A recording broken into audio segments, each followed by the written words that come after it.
Yes, you've had it quite tough, always having bad luck. You think you're going crazy, look up, there's a new life waiting. Your head's buried in the sand, you've been dealt the wrong hand. Can't imagine how you feel, only you know that it's real. Don't look back, just carry on, carry on, carry on.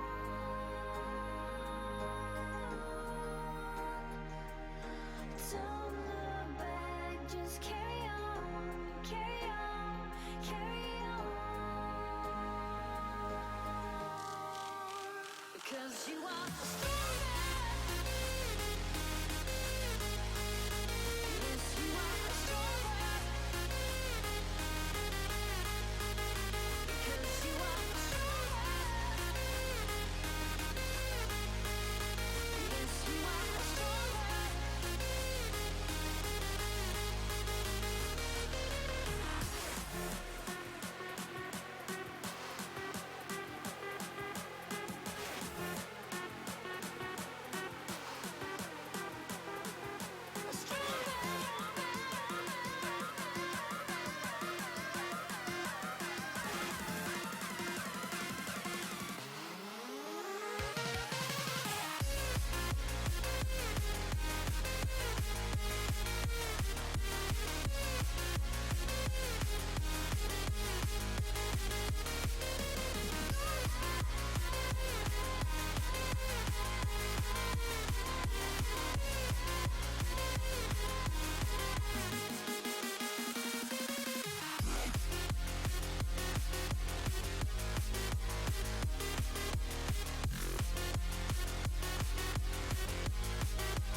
Yes, you've had it quite tough, always having bad luck. You think you're going crazy, look up, there's a new life waiting. Your head's buried in the sand, you've been dealt the wrong hand. Can't imagine how you feel, only you know that it's real. Don't look back, just carry on, carry on, carry on.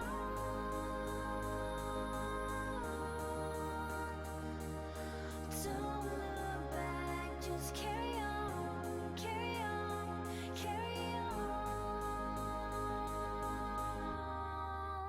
Because you are stronger. Yes, you are stronger. Because you are stronger.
the power with eyes that can see it all. Cameras to capture your image at City Hall. Realize they listen whenever you make a call. If you want a revolution, I really give it to y'all. Brave is the army that bands against bands of dead presidents, determining life of mankind of cancerous. How we breathe vapors, green got us bleeding in streets for cheap paper.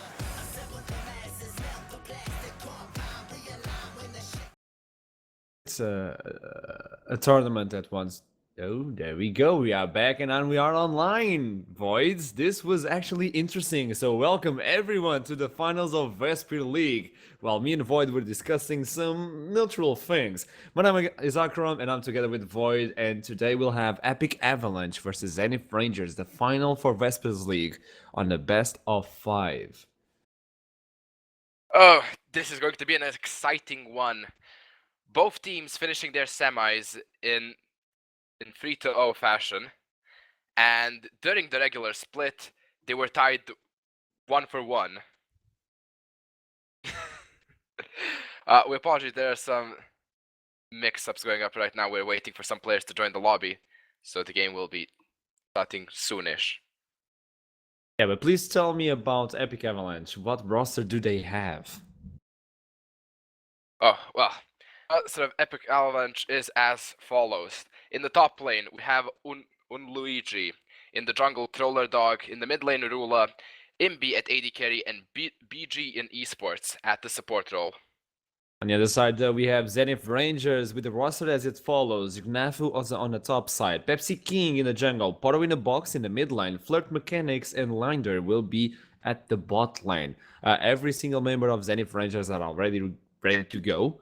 So we are just waiting for one member of Epic Avalanche. And how do you think this matchup will go? Like, this has been building up for this specific game. Of the season. Yeah, it's literally this. Vesper League was built up to this moment to get to the final, but these teams actually built up the momentum as well because they only tied against each other. So when they met, they tied against each other and they are on the top of the ladder, which is really curious. They are apart from 1 point, if I'm not mistaken. Yeah, I expect it to be a close one. Like maybe even going to 5 games. Like we have seen, both teams are filled with extremely good players, and they are good when working in unison. Mm-hmm. As of course the perfect records in the league show. Of course, it is a new patch, so Yep.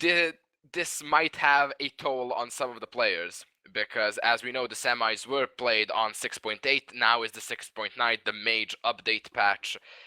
And it's going to be a wild one, to say the least. A lot of changes have happened. Dragons are completely different now. Mhm. Malzahar is a permaban, which I wouldn't think I would ever see in my lifetime. So I'm definitely interested to see this one. Like this I feel is probably an excellent way to showcase the new patch to extremely good teams. It's literally this. Yeah, it's literally this. Who was able to adapt faster? Who was able to get the grasp of the 6.9 faster? I did a cast a couple of weeks ago where the qualifier was at 6.8, but the finals were on the 6.9. And the difference between the winning team was that they were playing on the patch 6.9 while the other teams were still playing at a 6.8. What I'm saying is, they didn't try anything new. They didn't adapt. Trying the same things, the same old things, like the things that you would use at the 6.8. The Echo on the top lane, it's still fairly strong, but there are other things to play. In the mid lane, well, they were going for things that were on the patch 6.8 and not on the 6.9. So whoever adapts faster, whoever goes for those big objectives, like the Drakes, instead of going for the Cloud Drake priority, okay, we have an Ocean Drake, okay, we gotta go there. We have the Infernal, we gotta go there. If we have the Mountain Drake, oh, we definitely gotta go there, because that dragon is awesome to begin with, allowing you to push so much faster, allowing you to take more objectives even faster, and also improving your smite. By the way, this is something that I told Waffle, and I believe he told everybody on stream. Was it yesterday? I do think it was yesterday or previous to yesterday. But this is a Friday. There we go. Grang is telling me that you talked about it on Friday. And this is so important. A team that has 3 Mountain Drakes, instead of dealing 1,000 damage at level 18, they actually give 1,300, which is ridiculous to begin with.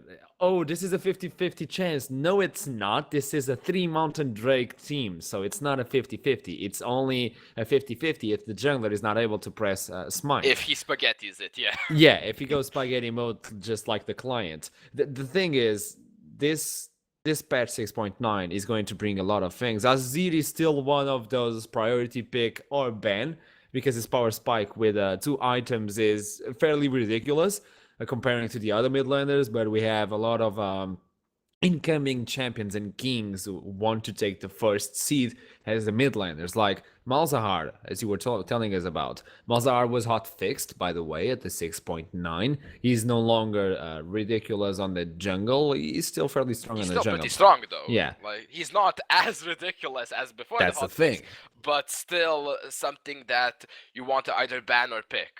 At least you are not able to bring Malzahar into the jungle and go for Dragon at level 3. But at least the hotfix was able to fix that, which is so important. Thank God, that's level 2 dragons, like the bane of any laner's existence. Smiteless blue, please. And you were like, why? Because I want to go Drake afterwards. And, wait, what? Oh, so you do the Grump, you do the blue, and you do the dragon? Is that it? Oh, yeah. And that's Malzahar for you. Yeah, and especially when it's Ocean Drake. When it's Ocean Drake, it's so busted. Like, everything else is kind of okay. Like, Mountain Drake, you don't care all that much. You're not going to be doing all that much damage to structures. At the beginning of the game, yeah. 8% doesn't mean anything when you have less than 100 AD or AP. And, like, Cloud never matters. Like... Well, it matters if you're going for the Elder Drake. That's the only thing I see about Cloud Drake is, okay, additional buff for the Elder Drake. Also, it allows you, in all fairness, Cloud Drake is like that Drake. It's the small one of the family that nobody cares about, but he's able to bring you something sometimes. Oh, I brought you a Coke, father. Oh, okay, he's actually useful for something, this son. The thing is, it allows you to get back to the lanes faster if you have the Cloud Drake. It allows you to rotate faster for the other objectives, but it still feels underwhelming comparing to the other Drakes, especially the Infernal and the Mountain Drake on the late game. Like 45, you get 3 Cloud Drakes, and you get 45. It's out of combat. That's the thing. Yeah, if it was during combat, then yeah, it would be amazing. Like broken. Third Dragon back in the old Dragon system was pretty good. You get you get percentage movement speed in and outside of combat, and it was so good. Like, allowed your carries to kite harder. You could engage and disengage a lot easier because of the movement speed differential. Now it's like Moby boots. Somebody hits you with, like, Caitlyn hits you with the auto attack. You're like, well, this meant nothing. Like, the minute I spent. I'm glad we took that dragon now. Yeah, I'm glad we took that dragon. Like, it still can be sort of okay. It gives junglers an easier way to gank the lanes, since they are out of combat while moving towards the lane. And it's, like, some help towards them, but it's just not enough move speed, I don't think. Yeah, and we have a lot of champions that we need to take into consideration. We had a lot of remakes in terms of champions. Swain is dead. Vladimir is almost dead, and Cassiopeia is buried, and nobody has heard from Cassiopeia in a long time. Cassio has been sleeping with the fishes, like, ever since the patch hit live. Some buffs are coming for her, but like, I'm not too impressed. I'm gonna be honest. Who knows? Maybe Riot will be able to bring something interesting. Annie is another power spike that I have no idea why people are not picking her, because in terms of damage reduction, percentage-wise, we had, I don't know if you remember this one, but Leviathan. Leviathan was the item, the stacking item for tanks. So we had Magi's, we had Sword of the Occult, and we had Leviathan. And Leviathan, I believe that's the way you pronounce it. Leviathan would be able to give you 20% damage reduction, which is ridiculous. Insane. That's why I had I had 11,190 KDA with Garen on season 1, and I was one of the top players in season 1 because Garen with Leviathan with damage was reduction. ridiculous. Yeah. Yeah. Just that specific word, ridiculous. So damage reductions is something that Riot needs to be really careful because it's Yeah, percentage-wise. Oh yeah, I am sure they're extremely careful. That is why Alistar has 70% damage reduction on level 6 when But popping his that's the ult, and thing. cleanses all CC because they are so careful with damage reduction. But that's because it's an ultimate, so it has a long cooldown and it allows you to, oh, it's my ultimate, I get damage reduction. Oh, and then you have Yorick, which is like, oh, I'm able to get to 20% damage reduction with all my ghouls and ultimate on, so I get fairly beast, and I'm the Undertaker. Alistar is like the mad cow with biochemics that was able to talk properly and tank and pulverize. And then you have the other person that has more damage reduction than all of them. Annie, a child with 9 years that is able to, instead of having 20, no, she has 40% cooldown damage reduction on a basic skill with a low cooldown. 40%. I mean, 40%. God bless. God bless. That's why I have no idea why people are not picking any top line, which is really, really good, to be honest. I've been talking with a lot of professional players, and they've been telling me that any top might come back.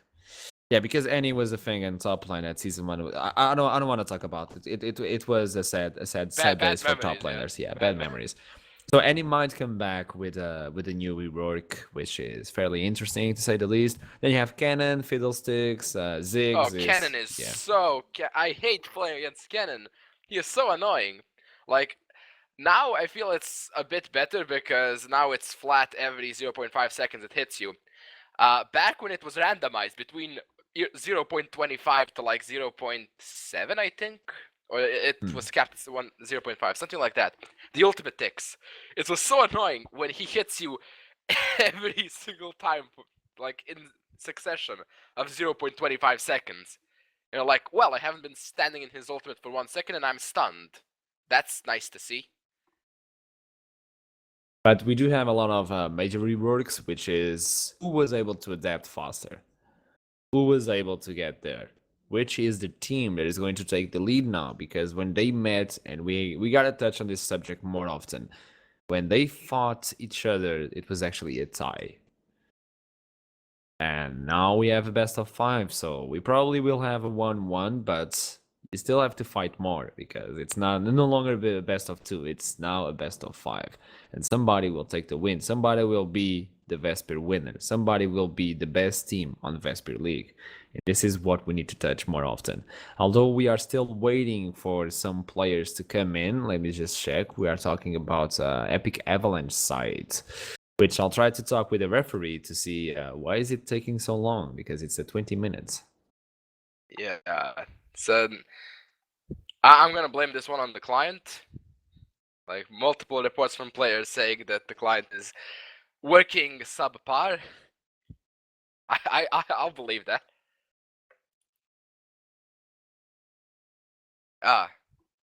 One of the players cannot accept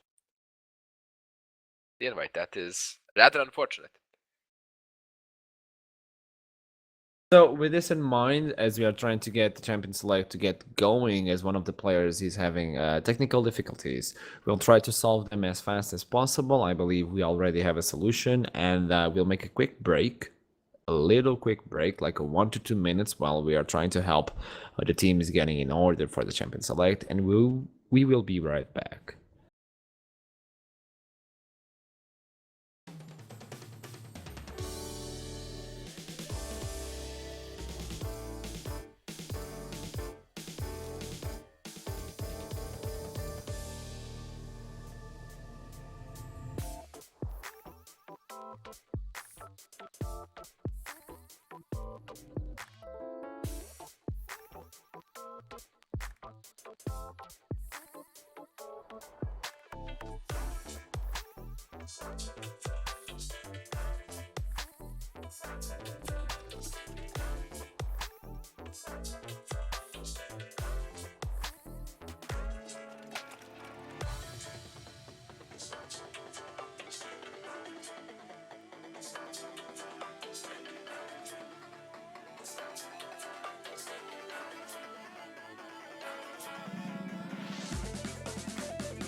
Welcome everybody. Finally, we were able to solve some of the issues since I'm together with Void and Grang, but only me and Grang are inside of the Champion Select. So Void, I will try to tell you the bans and you will try to analyze them as you see fitting. For Epic Avalanche, they started with the ban on Rise, and on the other side, Zenith Rangers banned Maokai and Kindred. Well, and somebody left the room. All three are extremely strong picks right now. Kindred, even with the major update, Kindred has still stayed strong as one of the best junglers. Excellent early game pressure, and Blood Razor is still a good item, like on her, even though it's not Devourer, which of course you would like. Maokai is still an extremely tanky top laner, and even though the meta is shifting from tanks to something a bit more bruisery, he is still an amazing top laner. Rise is a monster carry if you get it for the right man. So, second ban from Epic Avalanche at this point is Lucian, so the ban didn't appear correctly, but now it's fitting there. And Zed is the last ban, so Epic Avalanche removed Rise, Lucian, and Zed, while Zenith Rangers are still waiting for the third ban. Maokai, Kindred, and let's see, Azir is still open. We need to be careful about that one. If you want to remove the wave management, you could also remove Braum, but I don't think he's a really good ban-worthy champion. You have a lot of things open right now, and they are still waiting to take the last one. Yeah, but I want to touch Azir. up on Azir in the end. There we go. Well, you talked about this. Azir is pretty strong right now, just like Lucian and Zed. Zed being pretty good against anybody that doesn't build Zhonya's Hourglass, because as we know, QSS and Mercurial Scimitar no longer cleanse debuffs but only CC, so your AD carry is going to insta-pop if a Zed ults onto him. Like, your only saving grace is either buying a Zhonya's Hourglass, which is inefficient, or getting yourself a Guardian Angel, which can screw you over because of, well, positioning mistakes you make while being dead. And Lucian is extremely strong because, as we have all seen, there is a new Lucian build out, the one that came actually from Korean solo queue, where you go Yomu's Ghostblade and Black Cleaver, and you have tons of armor shred. And AD, of course. Jumping into the picks, since with the bands we are already finished, we have Nidalee, the first pick on Epic Avalanche. On the second rotation, Zenith Rangers took Echo and Graves, and Echo is supposed to be nerfed in the next patch, by the way. I do think it was already released, or am I saying information that I shouldn't? Because Echo is going to be nerfed next patch, so he's going to get buffed as AP. Patch. Yeah. Was it informed already? Okay. Yeah, we were already informed. Tank Echo is going to get nerfed, AP Echo is going to get slightly buffed. Okay. I was actually afraid that I was saying, Anyway. Inside info, Echo. Yep. Quick, riot police, get them. Echo and Graves are the second rotation for Zenith Rangers, and on the third one, they are going to take the wave management, as I was talking about, Caitlyn and Braum. Caitlyn Braum, definitely. Caitlyn is still an impressive laner, and Braum is an extremely good support. Sort of a fresh-like support in the sense that he can run peel and protection for the AD carry, and he can also go extremely offensive using that to stand behind me on a minion and going all in onto the opposing bot lane. Well, we're waiting for the second rotation of Zenith Rangers to see what are the picks. On Epic Avalanche, we do have the jungle and the bot lane, so it seems fitting that Zenith Rangers will take the bot lane at this point, so they don't show the mid laners, since they already have Echo and Graves, so top and jungle. They pick now the bot lane. They do have Alistar, for instance, picked. So Severe, they're going to pick the mid lane. It's a priority pick, it's true, but they're going to reveal the mid lane. So it's LeBlanc and Severe. Fourth last pick, interesting. Interesting. I have seen a rise in people playing LeBlanc recently, which is understandable. Oh yeah. There are a lot of mages in the mid lane now, and LeBlanc is pretty good at destroying squishies. So she just can go Sigil of Malice, mimic that, distortion in, and if the mage is not dead, well, he'll be dead in the next trade. Trade under gigantic quotations, of course. This is all because of the patch 6.9, where they nerfed some things and they buffed other things such as Nomicon, which is now the Trinity Force of the AP items. He's way too good with a lot of stats that LeBlanc excels at. 100 AP, that's astonishing. Ridiculous for the cost. It's ridiculous. And also, if you kill somebody, you get a lot of mana back, which is really, really good for LeBlanc. So she gets a 40% cooldown reduction by the items alone, Abyssal Scepter, and also Nomicon, and whatever else she wants to bring. She could probably go Zhonya's just for some survivability. That also it's gives so cheap CDR at this now. point, so why not? So yeah, she is set for life. Plus, yeah, as you said, the mana regain from kills and assists helps a lot, because LeBlanc does have some mana problems. That is usually the way you counter LeBlanc. You pick something that pushes fast as hell, and then she has to waste her distortions on wave clearing instead of going for the kill. The last picks for Epic Avalanche are going to be Lissandra mid lane and Poppy top laner. So this is actually fitting. Lissandra will be able to fight against LeBlanc, because if LeBlanc wants to go in, she really has something for her. She gets frozen. And then Poppy is able to follow up. Caitlyn deals a lot of damage. Nidalee is able to kill her. So it's going to be an interesting matchup for Porto in the box. If he's able to get the lead in the early game, he will be able to assassinate people. But if not, he will just get rooted in the late game. The last pick for, let me just check, for Zenith Rangers is Alistar support, as we were discussing a minute ago.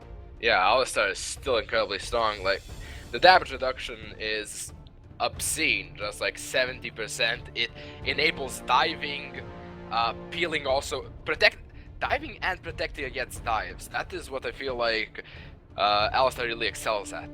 And engaging, of course, but I kind of like assume that into the actual act of diving. And of course he has some sustain with his E still. So I'm looking at the teams to see the composition overall. In 15 seconds, I believe you will be able to spectate from me, because I added you, even though your nickname is not void in game, of course. But looking It's at team, I cry all of the time. Epic Avalanche, we are talking a lot of AP damage. And why am I saying that? Poppy does have some magical damage. Nidalee is, of course, magic. Lissandra as well. And Braum brings magical damage as well, even though he has a little bit of physical. Caitlyn is the only reliable source of physical damage for Epic Avalanche. And on the other side, you do have Echo, really tanky by himself. Graves will be able to do the X-Drinker. LeBlanc excels at killing those squishy mages. And Severe has ways of stopping magical damage. Alistar doesn't need magic resistance or even physical. He's just Alistar. He just needs health. Yeah, Health and that's the move thing. speed. That is why Alistar. That is what Alistar lives off of. So, does this seem like a hard game for the Epic Avalanche since we are looking at the champion select they have? Well, I'm going to be honest. I'm going to wait until I can see the champion select, see everything in front of my eyes, so I can actually give a bit more insight into like who has the favorable matchup in the lanes, and team comp wise, of course. And I do think you are able to spectate now. And that is a lie. Unfortunately, I cannot. I'm guessing I'll have to wait throughout the. Ooh. Yeah, it is. Oh, actually, oh yeah, I can spectate off of one of the supports. Damn. And ding, I ding, can't ding. see the picks and bans. Thank you, client. You can't? I can't. So probably Oh, you the should spaghetti relog client. while you have the time. Hmm? Relog, try to spectate afterwards. Okay, looking at the summoner spells, while we are waiting for Void to relog into this game, we do have the global pressure from Epic Avalanche with Poppy TP and Lissandra TP. Also, Lissandra is fast in rotations, especially if she gets the Cloud Drake, which is the only thing he's good for. Anyway, on the other side, we're talking about a TP on Echo, while we have kill pressure on the mid and bot side of the map, taking into account that we have Ignite for LeBlanc and also Ignite for Alistar. Exhaust filling for BG and esports, so Braum will try to protect Caitlyn or other squishy targets as best as he can, taking into account that pretty much everyone and Zenith Rangers roster is able to assassinate Caitlyn. So Imbi will be trying to auto attack as much as possible behind the big door that Braum is by himself. And when you are able to I'm here. I can spectate, see the picks finally. there we go. Can't see the bands, but that's fine. Who cares about the remember bands? sort of. So Okay. now it's your time. We have 20 seconds. Talk about things. Oh, 20 seconds, quickly. Well, okay, looking Nice. at the team comps, of course, we know Sivir, Alistar, Graves, and Echo. The move speed from the Sivir ult, extreme engage potential, disengage a bit less so they want to be stronger on the offensive, obviously. Graves also extremely good in the early game. LeBlanc, yeah, after getting one or two items can be completely devastating for any squishies. And I'm into the loading screen. Damn. Didn't you memorize the teams? I did not. Damn it. But it's fine. I can kind of get the gist of it. The team with Sivir wants to go aggressive. The team without Sivir does not. That is usually how analyzing team comps works. Okay. Sivir Alistar means you want to go in. Not having Sivir Alistar means you probably pick the comp that wants to stay back. And yeah, they actually have a fair bit of engage as well. Like Poppy is a pretty good engager. Caitlyn thankfully can stay on the backside and just kite away. The auto attack range is tremendous, plus the heavy net, and can do a lot of AoE damage because the standard build is Rune's Hurricane into Infinity Edge. So a lot of crit and a lot of AoE. Lissandra can both go into engage and or disengage. She can go for the assassination of a carry with the Glacial Path into the Frozen Tomb, and she can just Glacial Path away from the entire team. Yeah. So a bit more flexibility there. I would say if this goes somewhat into the later game, I would give the edge over to Epic Avalanche. Although it's interesting, fairly interesting that we are watching a Severe with Fervor of Battle and not Warlord's Bloodlust. But anyway, welcome to the Summoner's Rift. This is the first game of a best of 5. This is the first games of the finals. This is Zenith and talking against Epic Avalanche. So it's the Rangers versus the Avalanche. It's now or never. Do or die. Best of 5. The last time they met, Calm down, Ekanov, they it's actually game got one. tied. So this is everything. Welcome. It's all on the line. Well, it is possible. Like, if one of the teams, the team that loses here could go on some major tilt. So, it is possible that this one is the deciding game. Well, although it's not the deciding game because we still have more games coming up, guys. Don't worry. So if this game goes for any team, it's not like they won the Vesper League. Okay, we still have a fairly amount of games to come up since both teams are at almost the same level. We need to see who adapted first to the 6.9. That's the big question. Who was able to do it? We do have some master players in Diamond 1, Diamond 2 players here, so we are seeing people that play on solo queue, although there's no solo queue, dynamic queue often. Why you do this, Ekanov? I'm sorry, I was remembering about the solo queue, just like the sandbox and the new client and the replay system.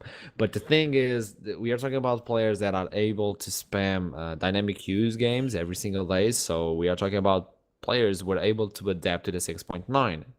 At least, apparently. Looking at the Dragon, we do have the Infernal Drake as the first one. So this is going to help teams that are behind to get closer to the enemy team or just get that little stack and those little stats already in the line, which is fairly good as soon as you are able to bypass a 100 AD or AP as you talked about previously. Yeah, I would say that Epic Avalanche would probably want to put a not Epic Avalanche, Zenith Rangers would actually want to put a bit more pressure onto that Dragon because they do have a strong early game and they would probably like to empower it a bit more. So both bot lanes actually started camps, the difference being that for the side of Zenith Rangers they gave all the XP over to the AD carry. Over on Epic Avalanche they decided to split it. So we can see the aggression coming out from Epic Avalanche because of that fact.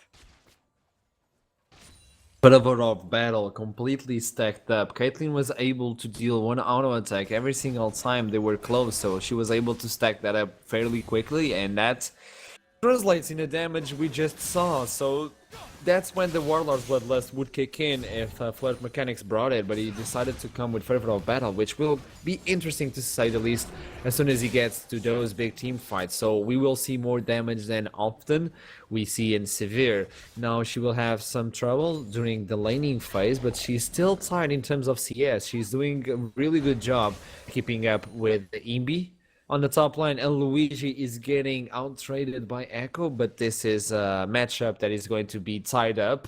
Grasp of the Undying versus Grasp of the Undying, and it will be no problem, no problem. Mid lane, we do have Nidalee trying to chase on the Blanc, but the client is not going to show us that because the flash was already used. Yeah, part of the box had to expend the flash for that one, and this might be a fight. That's the red buff stacking up on the real LeBlanc. This could be the first blood, and it is, but there's a trade on 1v1, but Echo is just rooted on the ground by the ice, and comes in the double kill for Epic Avalanche. And that is pretty good for Epic Avalanche. Stomping that LeBlanc in the early game, if she falls behind, she can't go onto the Lissandra. Lissandra will just snare her every time and do absurd amounts of damage. And by doing that, LeBlanc becomes almost useless. So, a really good position for Epic Avalanche to be in. So this means that Zenith Rangers will be having some difficult times trying to come back from this 2-1. Although there's an assist for LeBlanc, a double Doran's ring. What will she be able to do? Echo still has his flash up, but he's now getting shoved up against the wall. Troller Dog against trying to put up the pressure on the top side of the map. And Luigi is there getting slow, but the Troller Dog is taking way too much damage, and Echo is going fairly low. He has the flash available if he needs to, but he just gets out-pushed by Luigi, and this is a third one. Oh, slammed by the Poppy. This was looking heavily into Epic Avalanche's favor, I have to say. I think there would have to be a lot of good plays being made from the Pepsi King to, well, come back from this. The deficit is small, however, it feels like it can snowball out of control rather easily. Yeah, Elisandra went for the Negatron's Cloak, which means although she got 2 assists and the first blood assist, which gives you a little bit more money, this means she won't be able to kill LeBlanc. So LeBlanc will have some time to farm up to try and pick up the pace, but picking up the pace, it's niggly. I mean, Troller Dog has been in every single one of these kills, and bringing the 2 kills in favor. Flirt Mechanics is just cruising along because they were focusing on Alistar, not the target that they wanted. This will put up some pressure. No summoner spells burned though, and this will be the Scuttle Crab being done. The Pepsi King is still almost AFK in terms of map pressure. He has been farming, no problem there. Let me just see the gold. Yeah, he's almost 1,000 behind Troller Dog because of that. Those 2 kills with the first blood included. Yeah, he's just placing down some defensive wards, which is not really the way you want to use this Graves. Graves has a lot of early game damage. Maybe he just wants to wait until his warrior and then look for some epic plays onto the lanes, but right now he's getting out pressures by Nidalee, and that is somewhat understandable. Nidalee is an extremely strong early game jungler. However, because of that, you really want to forfeit all of your early game pressure. The 3-1 in terms of score. Last time they fought each other, they got tied up, but this time it seems Epic Avalanche are having a better and smoother early game. Trollador finds himself a little ward that was just sneaking up on his own side of the jungle, allowing him to rotate to the top side once again. Gnafo still has his flash available, but also the ultimate. He comes in with a parallel conversion. He's trying to buy time that he doesn't have. He might go back in time as he flashes over, and Trollador is on his face. He comes back, but just into the hammer of Luigi, and this will surely be another kill. Graves is dead, but just 1 second after that it should. And this is the 4th kill for Epic Avalanche. Troller Dog, he has 100% kill participation. That is the best way to describe his early game here on this Nidalee. Been doing a really good job. And I feel like if he had more mana, he would probably try and go on to Graves as well.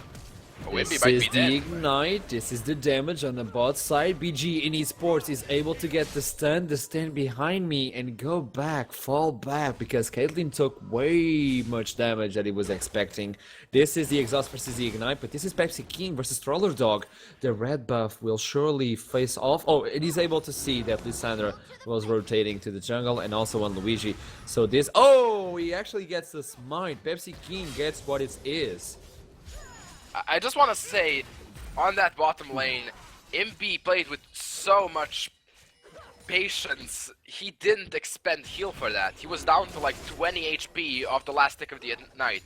Damn. And, like, I love seeing that. I love seeing patient play where you're actually confident enough that you know it's not going to kill you. And because of that, he walks out with an extra summoner.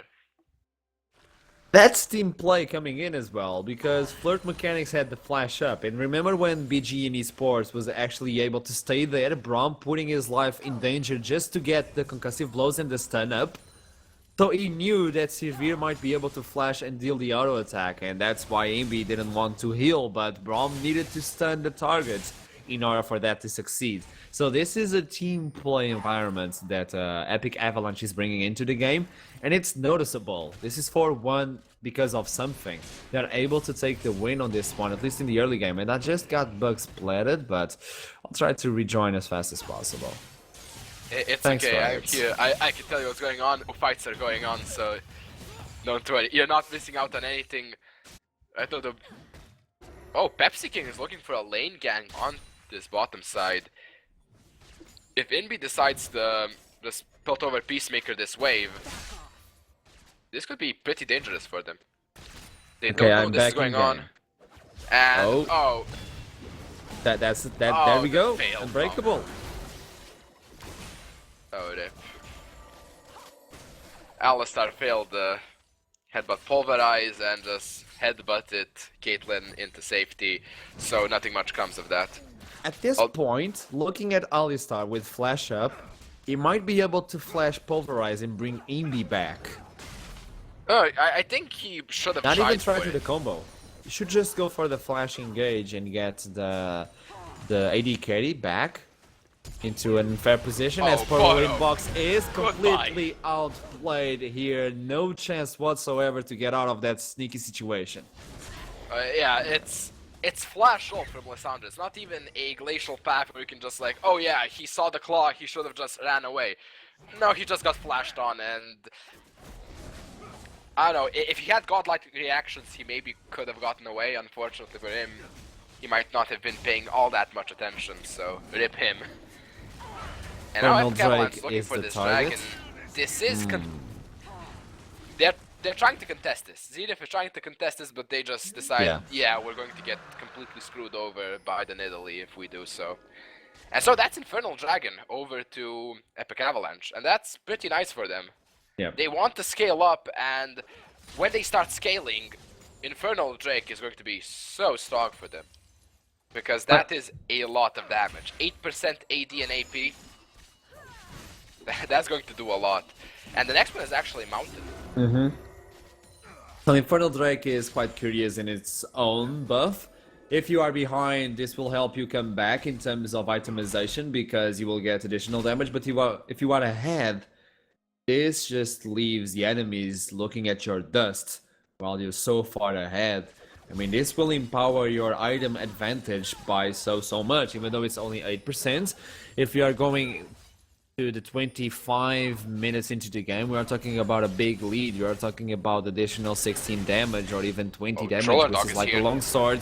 This is another gank. This is the spell shield, not on the right position, but Linder is able to get the headbutt pulverized at the right second, while Flood Mechanics wasted the flash just to get away from that position, and Troller Dog is probably the MVP of this game so far. Oh, actually we see, speaking of the junglers, the Pepsi King is looking onto this top lane. Oh, good parallel convergence. This will be the stun. The flash is not available. Graves is there. This is the damage coming in. And get out of here! The hammer comes down and strikes justice. The Keeper's verdict can be so troll. You make the right call. You gank that top lane. You're in the perfect position. She doesn't have flash, and you're out of there.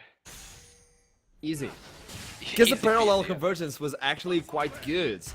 So that happened, but this is 3 members on the bot side. Flirt Mechanics has the heal, but not even that is going to help him. Linder is just wasting time. Oh, the turret is dealing some damage, but oh my goodness, you fried the meat before you cook it. Troller Dog has been so good. I cannot emphasize enough how good he has been in this early game. He is at the right places at the right time. Like, their one death came from getting a double kill in the topside river. That is how you explain this early game. The only death they have is one where they traded up. They got first blood and another kill. What's more to say? 5-2-0 on this Nidalee, 100% kill participation, and he's just going to be a monster. Yeah. By far. This is actually a one-time thing that happened in the early game that is going to snowball into the mid-late game. It's Troller Dog getting the first kill and the second kill and not stopping, not invading the jungle, no, trying to translate the advantage he had to those lanes. This is Troller Dog. Just getting onto these finals and showing what he's made of, showing how good he is and his team is. And this is Epic Avalanche with the early game going for them 7-1. This is a big discrepancy. We're talking about 23,000 gold versus 21 though.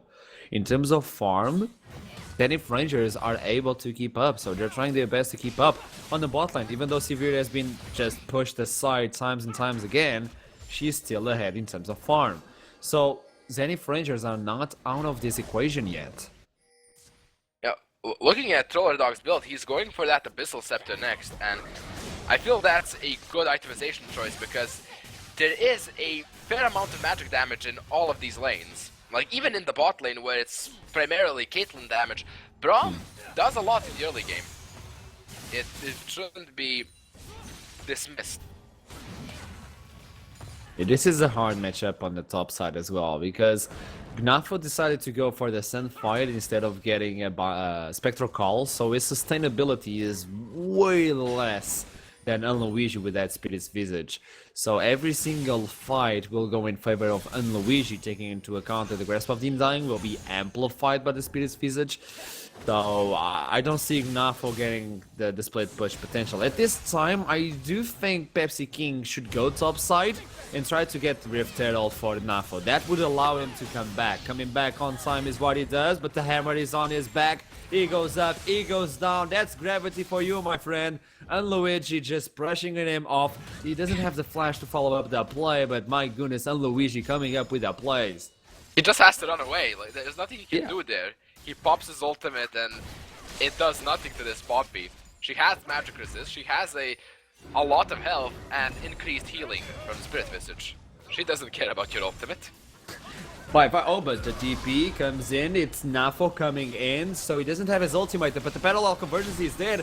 Exhausted away, the shield allows him to stay a little bit more, but Flood Mechanics taking a lot of damage, and the Kitty Cat takes another one. Fuller Dog gets the pressure on all sides of the map. Poppy comes in as well. This is a 5v5 party. This is BGE in esports getting completely swallowed by the water. And oh my goodness, Caitlyn is just shooting every single bullet at the hearts of Zenith Rangers. This is a double for Poppy. This could be the double. Oh my gosh, this is the ace.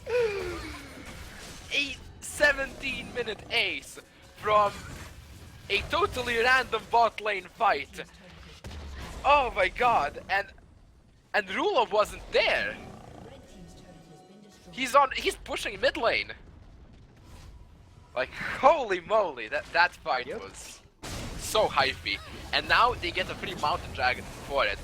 And with Caitlyn getting some attack speed and AD for herself, she can start pushing down these lanes rather effectively. They took the mid lane turret and the bot lane turret. They can all just rotate up, take another turret in the top side, and pick up that Rift Herald before it gets killed by the Baron. This is a 804 Nidalee as well. This is ridiculous. Every single javelin will just shred through all your HP, whether or not you start building MR. Gnafo is going for that Spectral Call at this point. I do believe that it is, because he has a Ruby Crystal as well. But is it too late? Because the damage coming in from Nidalee is outrageous. I mean, Tariq should be casting this one. It's completely unfair for someone to get those javelins on those faces. Yeah, and we can see that they just put their bot lane top side so he can get the turret. And look what Unluigi is doing. He's just running into Flood Mechanics. He doesn't care. Oh, he doesn't care. What? Look at this. He's pulling them. Who pushes who when Luigi coming in? And the headbutt is completely pushed aside from a Poppy.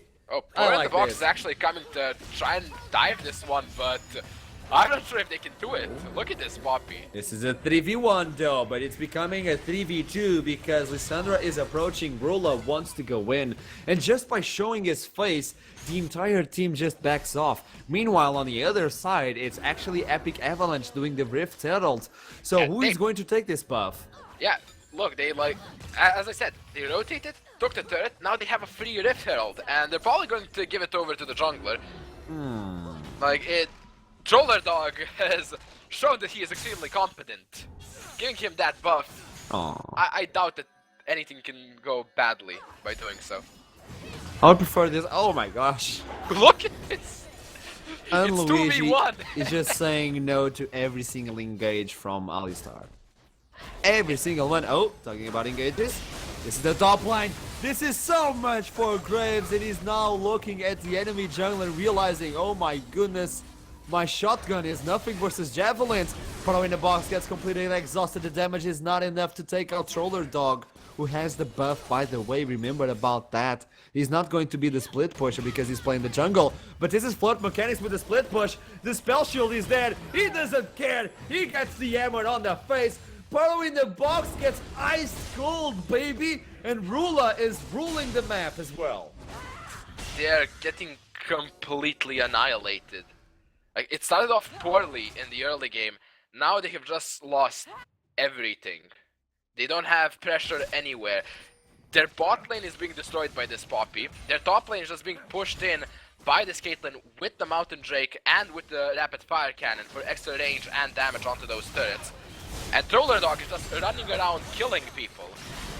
Would you look at the time, says Echo, and it's time to go back. I don't need to use my TP to go back to base. This is all random at this point. I only go back to buy if I die. And it's happening a lot of times for for Zenith Rangers. They are dying a lot. 15-2 in 20 minutes. At this point, do you pack your bags and try to go for the second game of this best of 5, or do you allow yourself to try and come back on this one? Well, I'm not sure if they can come back onto this one. Like, yeah, like the scaling on Epic Alliance is better than on the side of Zenith Rangers. Barring some catastrophe from the team, they should be winning this one easily. Like, it's the 21st minute, they just picked up a Baron as well. Like, looking at their items, they're just demolishing people. Yeah. This is a 2 items advantage for probably every single lane. When you are talking about a 1 item advantage, you already think, okay, this is fairly bad for my team. But when you are talking about a 1 item and a half, 2 items advantage, that's when you pack your bags. When you are talking about a 1 item advantage on the support. Yeah. Like that, I think that is the best way to describe it. At Even this the point, support who gets the least gold, the entire team is doing so well. Oh, the Javelin on Portal in the box, and he doesn't have magic resists. The haste in the hole comes on his back, and he's going to get distorted away. The Mimic comes in to try and help him, but I don't think 2 LeBlancs will be able to do anything, or even fairly. There's the parallel conversions. Echo is fencing it, but that's not what you want. The pulverize is beautiful, but where is the damage coming in? There's this is so anticlimactic. Oh god. Oh yeah. You might have to do that, just so that you don't tilt the entire team. Just surrender, try and take the next one, don't get yourself too tilted, because getting completely smashed, yeah, that can tilt you quite heavily.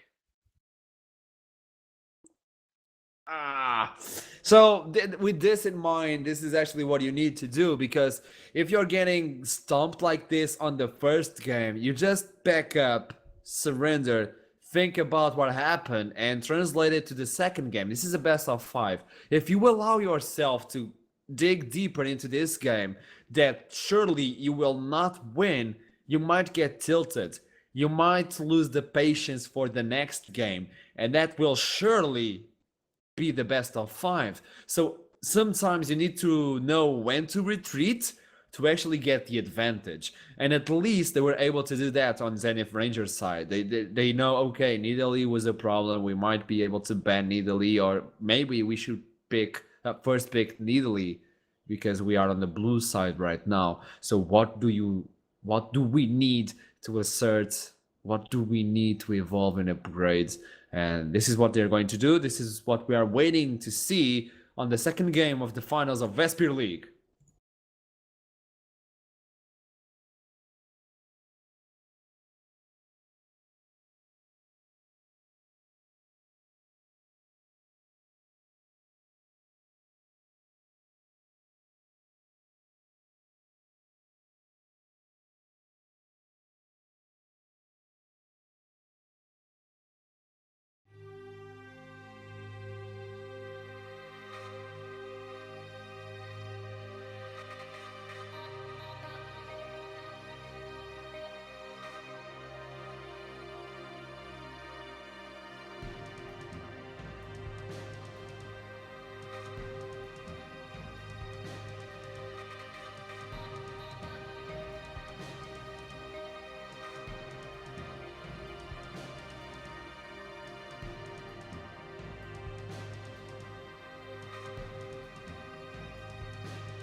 Welcome to the second game of the finals of Vesper League.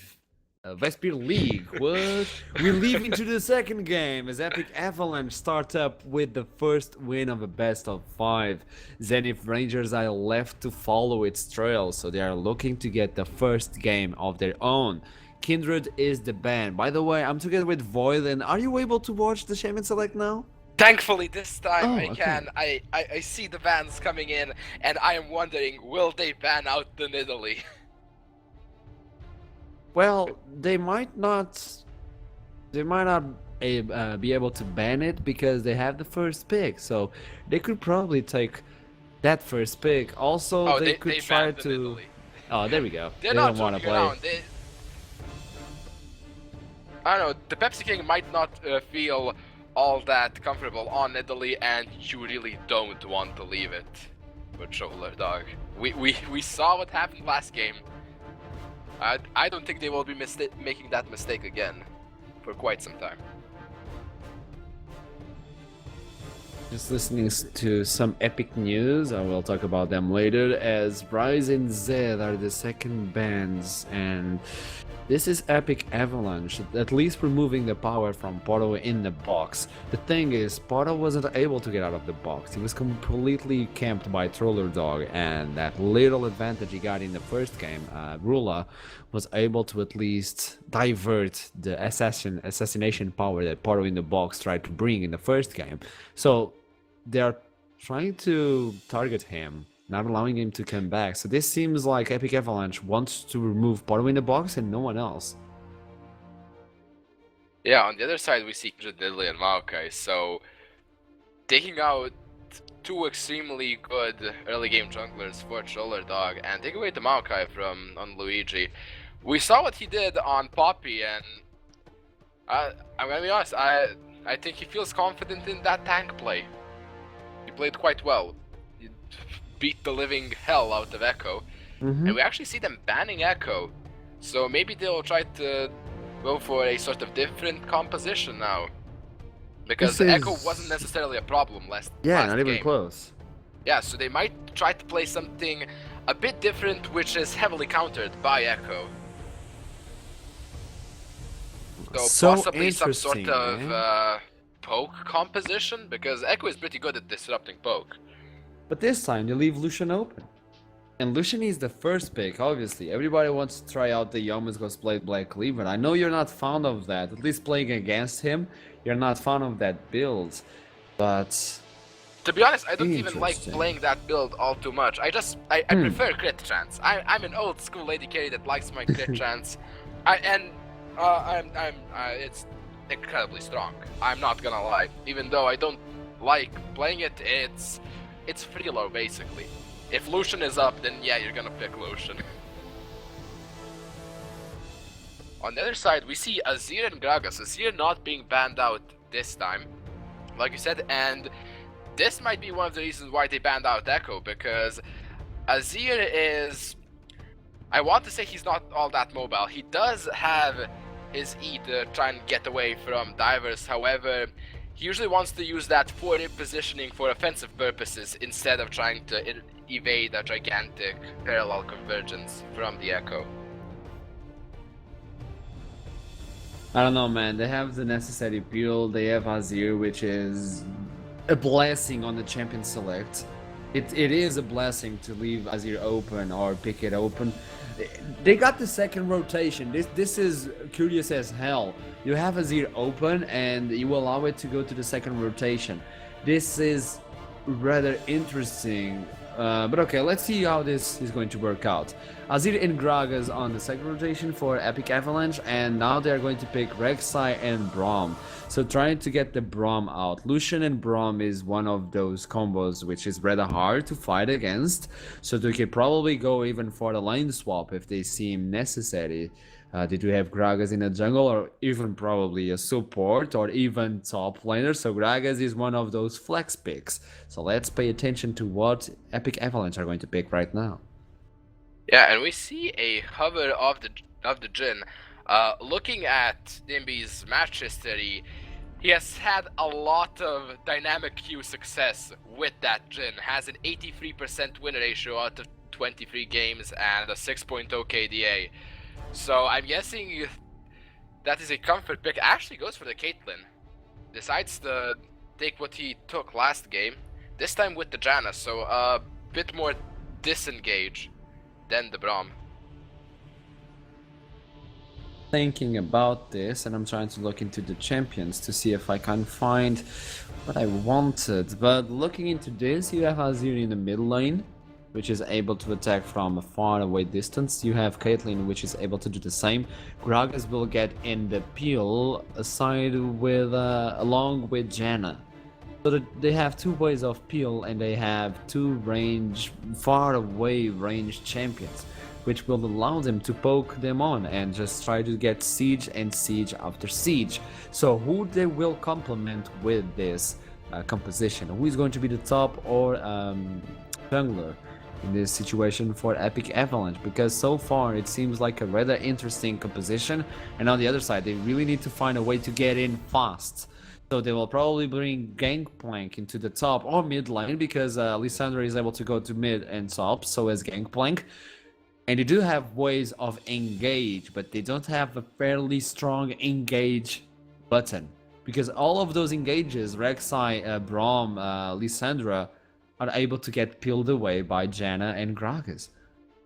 Yeah, I think you actually take the Gangplank into the top lane, because you'll just get bullied by the Azir, in all honesty. Like, he has a range advantage. Yeah, you can farm with Parlay, however, I feel like it's just better to go up against some melee tank in the top lane, farm up for as long as you need to, and then get those sweet, sweet barrels that can almost one-shot people. What is the last pick? I would be happy to. Okay, there It's we Irelia. go. Irelia versus Gangplank. This is a really interesting pick. I do hope Luigi will bring the fervor of battle Irelia just to pile on top of Nafo, taking into account that he was able to get a good first game. He was able to 1v1 Nafo with no problem, but also due to the fact that Troller Dog was a Troller God to begin with. Let's see if he's able to bring the same sort of gameplay that he brought in the first game. If Luigi is able to get the lead on the first game, I don't see Gangplank coming back. Yeah, This well, is a really good champion select for Epic Avalanche. Yeah, I would agree with that.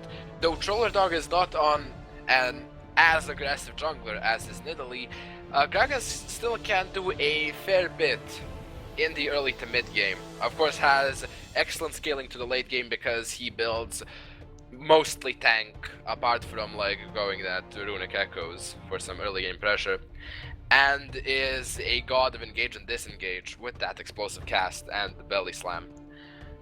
We also, looking at the summoners, we also see that Rula opted to take the cleanse, trying to get out of Burrow in the box's Frozen Tomb, which is definitely the way to go, because if you get point and click CC'd by this team, you're probably going to die. Oh yeah. Gangplank is there at level 6, you can just get exploded, because Gangplank can just throw down his ultimate for an easy assist or a possible kill, and the Pepsi King can just like burrow towards you and flash knock you up.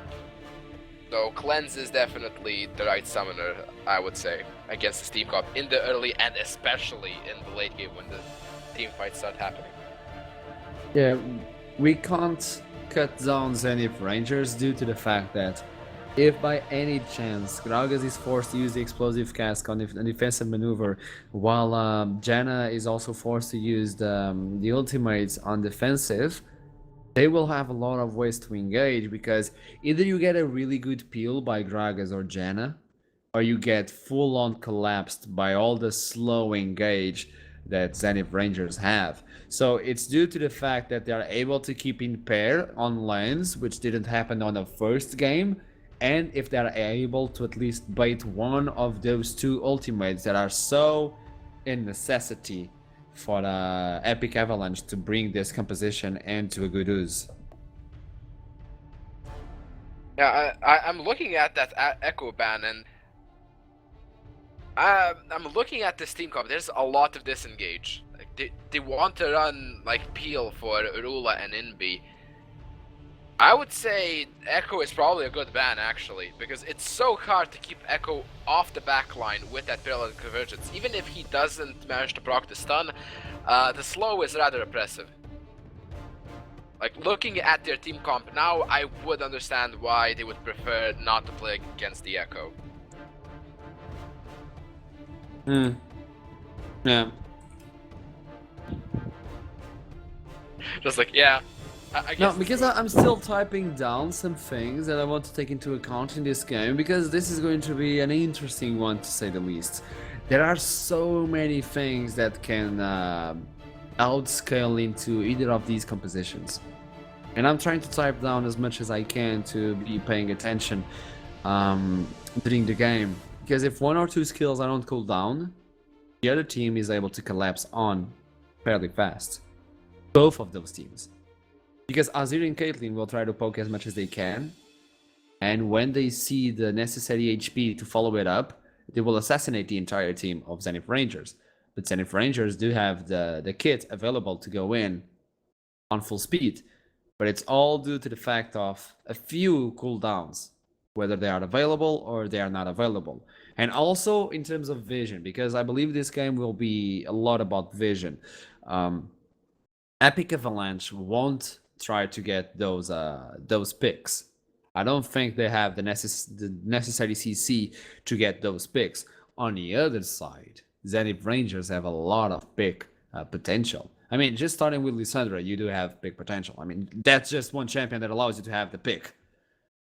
So I do believe, and I see Zenith Rangers trying to get as much vision as they can to just blow up someone.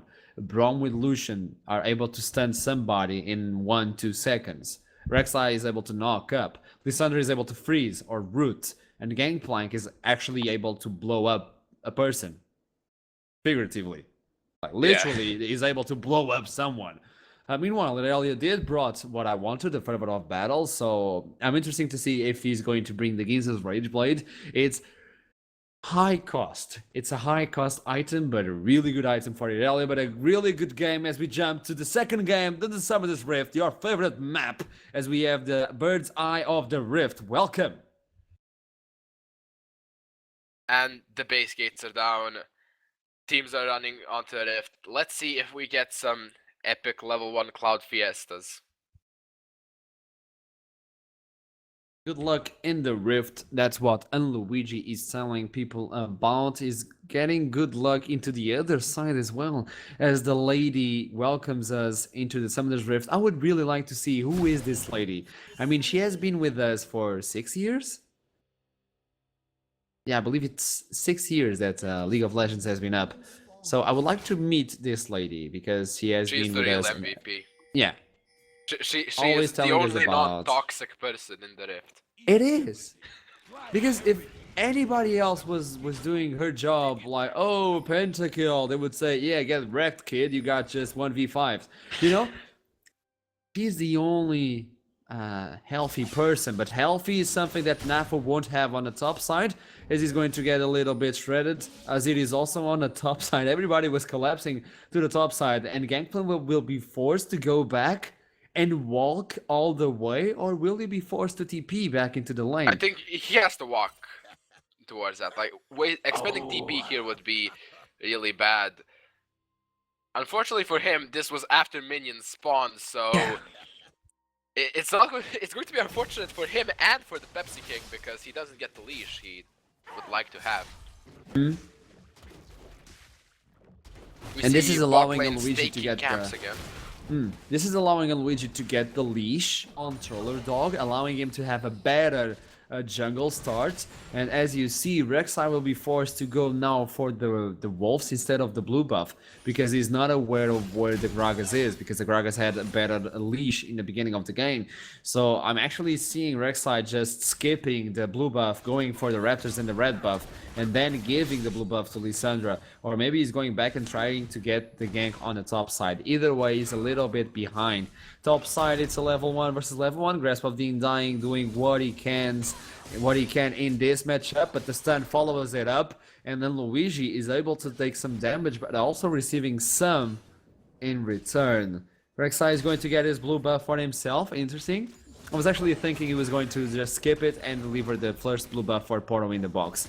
But it's not going to happen. Gnafo is forced to take the orange as the second skill because he doesn't want to get stunned versus Irelia he'll through get damage. exploded if he gets stunned by the Irelia with Fervor of Battle. Meanwhile, bot lane, it's all fair, but Flirt Mechanics on the previous game, remember guys, he was the one ahead in terms of farm. There was a lot of pressure by a Troller Dog on the bot side of the map, but still he was able to farm non-stop. Yeah, actually looking at the bottom lane, Braum decided to take the Ignite. So they definitely want to be extremely aggressive in the bot lane. As you might expect from a Braum Lucian, but yeah. Ignite is really extreme commitment, especially when you have an Azir on the enemy team. This is just commitment to, okay, we'll smash them in the early game and we'll translate that into the mid game and just win. Instead of, okay, we can wait to scale up a bit and then we can try and fight them. Because Exhaust is so good against Azir. And not only Azir, but also Irelia. Yeah, Irelia as well, yeah. How are you going to manage if Irelia or Azir are on the upside of the game? Unbreakable is able to block some of the damage, but Flirt Mechanics takes all that fervor of battle by Caitlyn, my goodness. Not the just Eye of Fervor, the the Storm. minion damage did a lot there, because he Oh, was yeah. fighting in a wave of 5 caster minions. That That's a lot of sweet, deeps. juicy 25 damage. Well, it is a lot.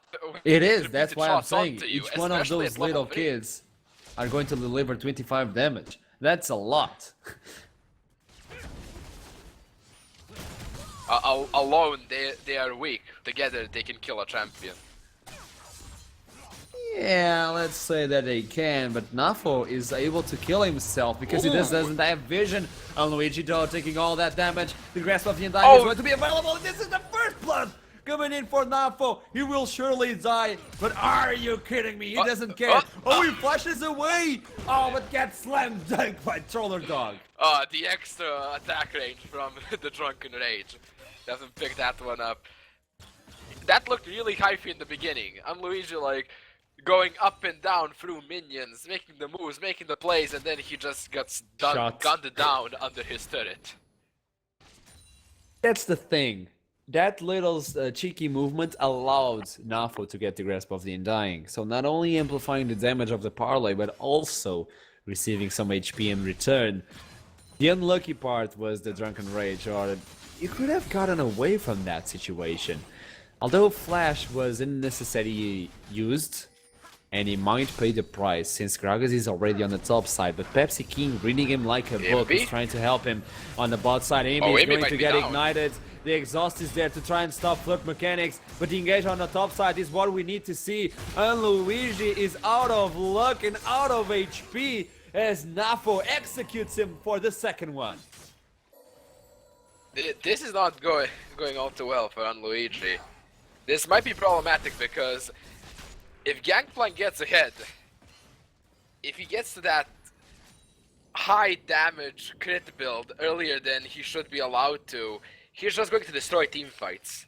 Because he doesn't do just single target damage, the barrels do AoE, so he's going to crit the entire team with a few good, well-placed barrels. That could spell disaster for Epic Avalanche. And this is literally what they need. They need Gangplank to get on the roll, because if he doesn't get on the roll, he won't be able to fight off Irelia. And Luigi will always take that lead, but if you get the gold coming for the Gangplank, the little advantage that he needs to get that Trinity Force early, you will be able to fight off Irelia. So this time Pepsi King is doing the work that he can, although he has not been part of that matchup. This is actually Nafo going 1v2 and getting the upper advantage. Yeah, we actually see Nafo has Sheen and Phage. That's going to help him a lot in this top lane matchup, just because Sheen can be so oppressive on the Gangplank because you actually proc the Spellblade effect from the Sheen with your parlay. That plus the Grasp of the Undying, that's a lot of damage from just one Q, and that's a low CD ability. Oh, Invi might be down. Cannon Barrage, Invi in trouble, knocked up, brought down Pepsi King, third one. Yeah, Pepsi King doing some good moves in this early game. Not gonna lie, and they're moving towards the Drake, and it's the Infernal Drake. That's going to help them out quite nicely. They do have a lot of stacking damage on their team. We Sound never Gang see Plank Infernal and Drake. Lucian. Oh, another engage. The Sheen is now shining, and Nafo taking a lot of a beating versus in Luigi, and that is the advantage we were talking about. Even a 1v1 is now falling in favor of Luigi because of the true damage, and if he's not careful enough, he might get dove on the top side because Gragas is just sitting in there. Here comes, oh, he lost the battle, he lost the parlay, and Luigi is just waiting for him. Here comes the grasp of the Undying in the explosive cask as well. He just dashes in for another one. Rek'Sai though wants to do something about that. They freeze the target, and Gragas is mid-air showing his belly off the ice. He's now getting slowed. Oh, but he has the blue buff. Will he be able to get away? Yes, he will. In the end, this is a 1-for-1. Yeah, and it started off really well for Epic Avalanche. Like, even Troller Dog knocking back Nafo to the edge of turret range so that Unluigi can just Q2 him to run away. But then came Poro in the boxes, teleport and flash to just finish off Unluigi, who was on low HP from all the turret tanking and fighting with Nafo. Well, we are waiting to see how is this matchup on the bot side, taking into account that Lucian started up with the Cull. So he wants to stack up that item, he wants to receive additional gold, he wants to get the advantage that he already had in terms of CS in the previous game, to rotate into this one and being transferred into this one so he can get the Almost Ghost Blade sooner and also get closer to the Black Cleaver since it's cheaper now and is going to allow Lucian to just shred through all the armor of the enemies. No matter how many armor you have, Black Cleaver, the Almost Ghost Blade will always deal that tremendous amount of damage.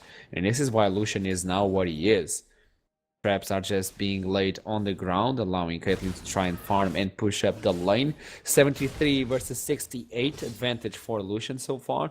On the mid lane, it's the Catalyst of Ions and also Negatron Cloak for Paro in the box, so going as defensive as he can, while on the top side, Trinity Force is almost completed for both of these guys. So whoever gets the Trinity Force first will have a major power spike.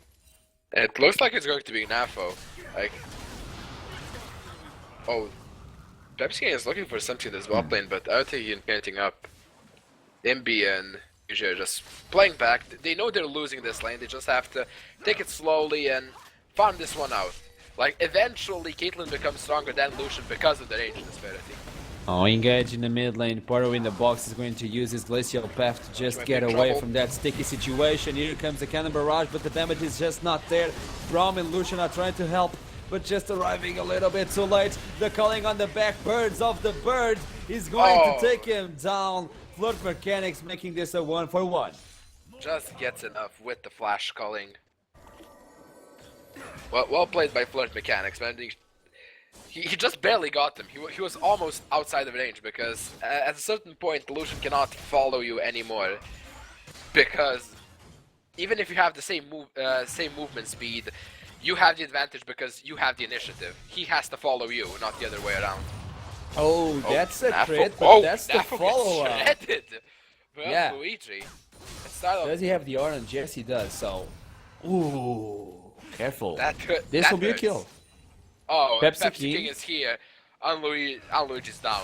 Taking the prey, trying to get him down. It's Pepsi King that needs to tank it up, knocking him up and bringing him down for the third one. Gangplank shining. Oh, Troll Dog is here to just dissuade them from taking the turret. He might get died, maybe even more. Be careful, Azir is on the mid lane, so he won't be able to attend top lane's party. 9 seconds is the time that Luigi has until the TP is up. He tries to get the knockup. Troller Dog wants to get the slow. Pepsi King is trying to follow it up. The grasp of the Undying is available. Napo flashes in, takes up the kill with Pepsi King. Irelia teleports to the top side, but way too late. 1 second later than it should. Azir is rotating though. They might try to dive this. There is a ward in that Triburst, so they can see this happening. Oh, bot side, it's the party. It's those little Yordles traps that just filling the door of the bot side. Lissandra approaching, but they are already miles away. Rek'Sai using the ultimate where? The dragon is not even close. Okay, he's going to get the jungle, no problem whatsoever. So this game is a lot fairness than the first one. Yeah, it's still somewhat close. However, the Infinite Rangers is ahead, and the people who are ahead are Lucian and Gangplank and the Rek'Sai. But looking at Lucian and Gangplank, he has the Trinity Force and the pickaxe. He's going to be doing a lot of damage to this Aurelia. But he's squishy. He is squishy. He can get exploded, but that is why he has that orange to cleanse away the stun and can run away from aggression and continue poking down. As we can This see. is a matter of cooldowns. Oh my god! See? Just one crit turns the entire fight into his favor. And this wasn't a crit. this wasn't a crit, but still eradicated on Luigi. So this Gangplank is feeling pretty confident in that top lane. He has ult up, he might try and pick up the kill, the solo kill on Luigi. He does have flash though. Yeah, Irelia can't stay here.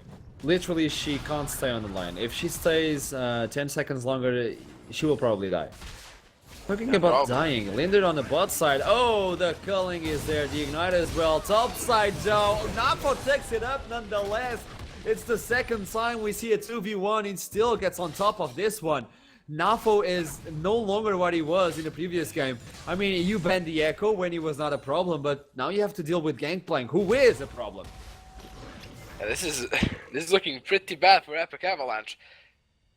Even with that gank from Troller Dog, it was a 1-for-1 trade, and the kill went over to Gangplank. You do not want to see that. Now the bot lane could actually move to try and take this dragon. It's another Infernal Drake, so even more AD and AP, moving that up to 16%, which is a lot of AD and AP. Dark Seal for Janna, so she wants to pick up those sweet assists, so she's able to build up more Eye of the Storms, bigger Eye of the Storms, bigger shields, more damage. That's what Janna wants to do in this game, because she needs to empower Imbi. Imbi needs to deal the damage that he needs as Caitlyn to stop Gangplank's power and rising. Now he built himself Vampiric Scepter. Oh my goodness, this is the build that I love on Gangplank. This is a depth stance. I can understand why he would go depth stance, actually. Yeah. It stops him from being so squishy that he explodes. And that's second Infernal Drake. The next one is Ocean. Ocean gives a lot of sustain for the team that picks it up. Yeah, but we are talking about the second Infernal Drake. We are talking about 16%. 16% additional damage. I understand that, but like, no amount of words can describe how much that will do. So oh yeah, I'm just focusing on something else. The mountain of damage is 16. It's literally 16 additional damage for every single one. Additionally on this Gangplank, who to begin with is already a problem. Yeah, it's 16 damage per attack, like 32 if it's a crit. So... Yep. And not only that, he is sitting on the abilities. 169. So when he's able to finish the death stance, he will probably be sitting at 200-ish damage. We are looking at 200-ish damage at 16 minutes. This is how good the Gangplank is right now with 2 Infernal Drakes. Also, Lucian with Infernal Drake, culling more damage, Black Cleaver being more useful. And this is the Rift Herald, but for Lucian... No, it's actually... No, why are you delivering the Rift Herald to the jungler? I would not do that. Okay, well, let's continue. Oh, this might be problematic. Impi going down to less than half HP just from the ultimate in 1 tower shot. So this Gangplank, quite a dangerous fellow, to say the least. I'm just curious about that Rift Herald. Anyway, and Luigi takes up the Jordan's Fist. I lost the name for a second. Yeah. Which will allow her to go to another item. Will she go for the Static Sword, the Frozen Mallet as well, to keep on top of the target? Target that is going to get locked up in the mid lane is going to get knocked up. Oh, he fails the Glacial Fissure. He's not able to get Ruler, but at least that's a double summoner spell in the mid lane being burned. I just want to mention, not sure if anybody caught that, but Braum Shield actually does block Azir's ultimate. It stops it right in front of him. That is why he didn't get the full range and knock up both Poro in the box and Braum. So that is an interesting interaction to keep in mind when the late game arrives. So if he's the first one in line, so he's the first in line. Yeah, it just like. So the guy who has to engage on Azir is Braum. Braum is the one that needs to get on the face of Azir and block the entire Shurima. Well, he does have a fair amount of engage with the stand behind me. Like, he could engage with someone, like, the Pepsi engaging, Braum just using stand behind me to get up there and blocking away the Emperor's Divide. That is so interesting. I mean, you have the power of a fallen army, you bring the sand soldiers, and you say, no, I have a door. Oh, the door is open on the top side because Flood Mechanics is in trouble. The cube again, the stun though, and Luigi flashes in, but he's still burning from the ignite. Gragas is there. Oh, to stop Braum from flashing, getting the kill. TP comes in, it's Nafo or Poro in the box. Who's the surprise? And it's Poro in the box. It's Poro in exhaust. It's Poro freezing Gragas, who's just using the barrel on top of his own. Troller Dog is not getting a lot of sustain. He's still alive, my goodness, can you eventually die? He takes the kill between them, and Luigi comes back with the TP, looking at the Pepsi King. The red buff is burning though, Pepsi King doesn't want to fight this one. The Equilibrium Strike is going to be available right now. The stun is there, but he's still sustaining himself. And this was a weird, prolonged fight that is still going on. My goodness, guys, stop fighting! And Luigi, the shutdown with a tornado. Holy moly, that was a really prolonged fight. Did you see that? Did you see? Oh, I did. I was casting it. I don't know if on the Impi. Oh, Impi's just dead, I think. If Nafo gets close now, Impi's just dead. He has flash up. Dun, dun, dun, dun, dun. No, he's waiting for those kegs to be prepared. Braum is also there. He doesn't have the movement speed required to go along and through the side. Talking about vision though, it's Epic Avalanche with a lot of vision, defensive vision on their side. You can see 3 pink wards, one on the banana bush, one on the mid lane, and one behind the red buff. This will allow them to know where they are rotating into their jungle. Not offensive wards, defensive wards. One of those wards was removed, so big VG in esports is going to fulfill this duty and bring up another one.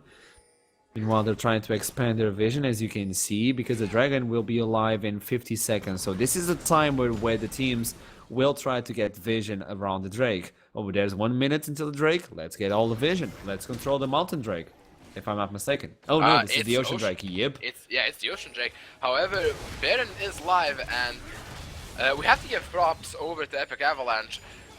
They did have a messy early game. However, they are back in this one.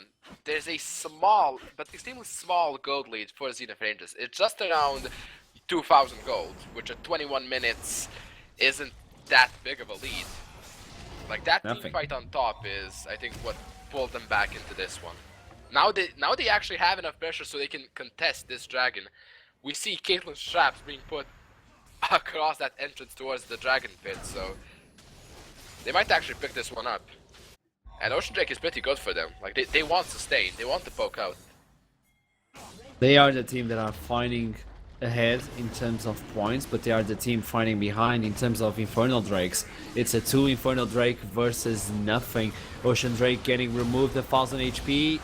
They try to steal with the Prey Seeker, but Troller Dog is quick in his fingers. Talking about quick, this is a quick insertion to try and take the T1 turret of the mid lane. They do try to rotate to try and capitalize on their mistake, but they are far ahead. Gangplank is pushing the top side, is able to take another one, and this is 4 turrets for 2. This is the advantage for Zenith Rangers. And I don't think that's the correct play. Like, they gave up now they're 4,000 gold down, so they can pick up 1 dragon. Like, Ocean Drake is good. It's not 2,000 gold good. I don't think so, at least. However, they might pick up another turret here and sort of equalize that back. Oh, that's the Gangplank's ultimate falling on top of Caitlyn, but the Eye of the Storm will allow her to stay healthy as she was before. And Luigi fencing on the left side, but Porno in the box is doing the same thing. They're going to spot on Lissandra. Oh! Lissandra's completely blocked. Why? She's blown apart. What a beautiful play from them.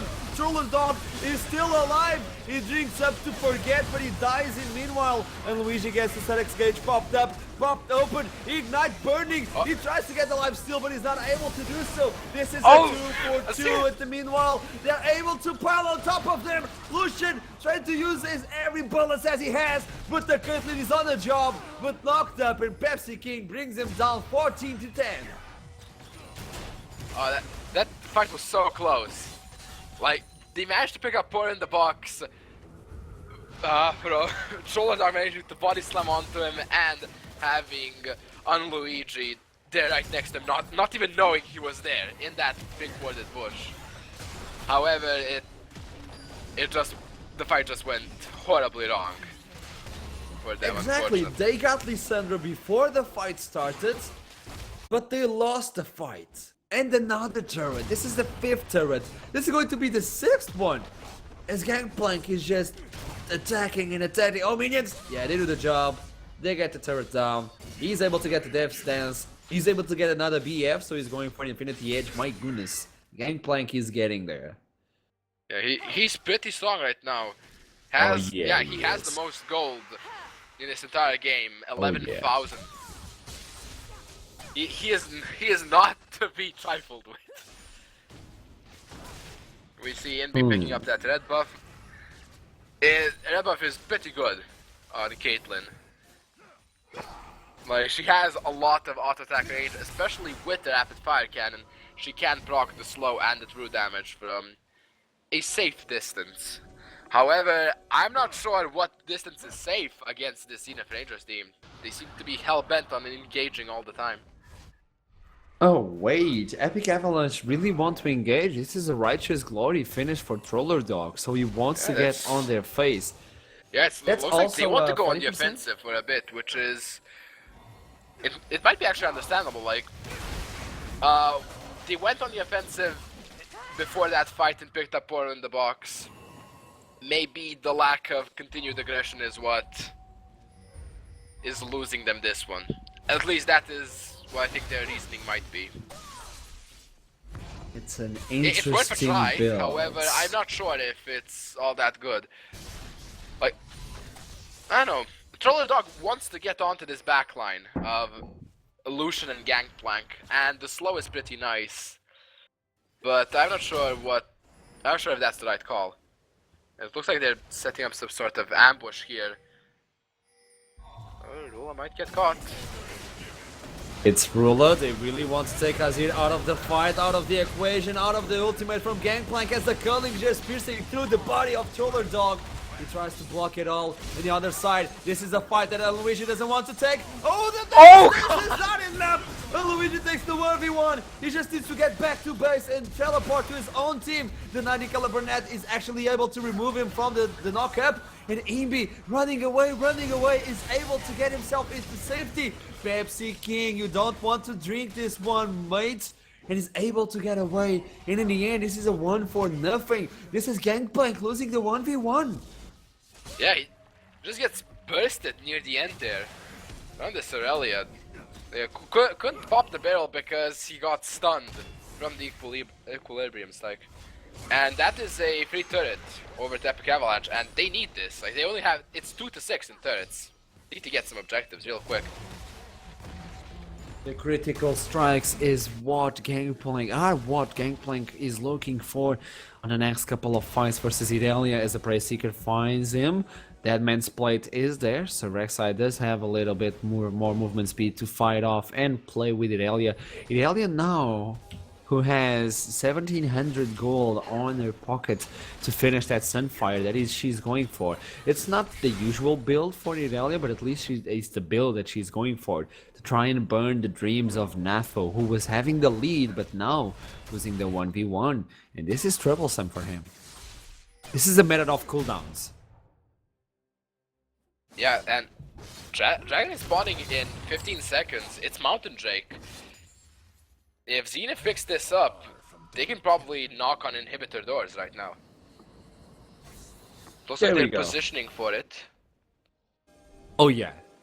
It's a little late though. You need to get that vision earlier, but well, the other team was not fighting for vision, so no problem there. They do try to get the Scuttle Crab. If in case they get a big team fight, they're able to rotate away from there. Lucian falls into the Dragon Pit. 4000 HP, that is going to be nothing for the entire team of Zenith Rangers. As the Thunder tries to go over the wall, here comes the engage, but oh!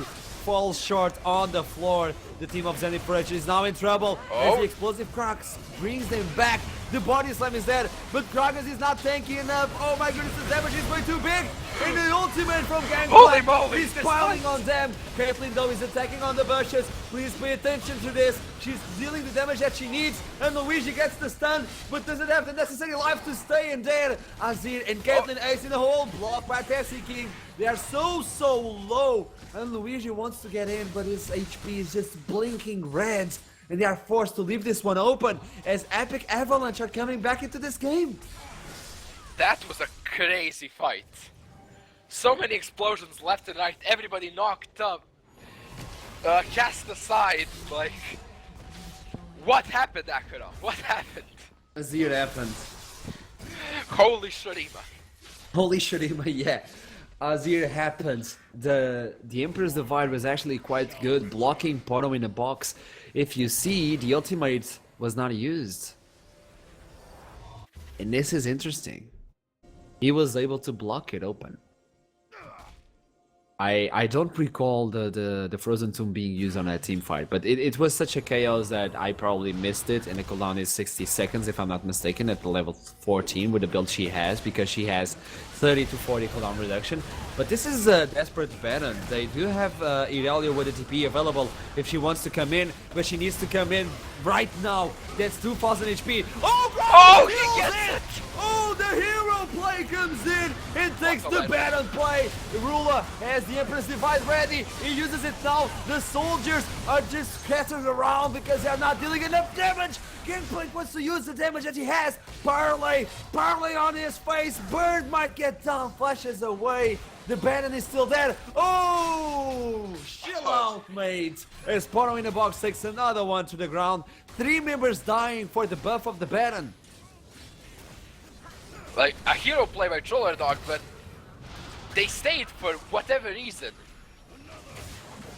They should have just ran away as quickly as possible. Left Troller Dog, like, if you get this man, that's perfect, but holy moly.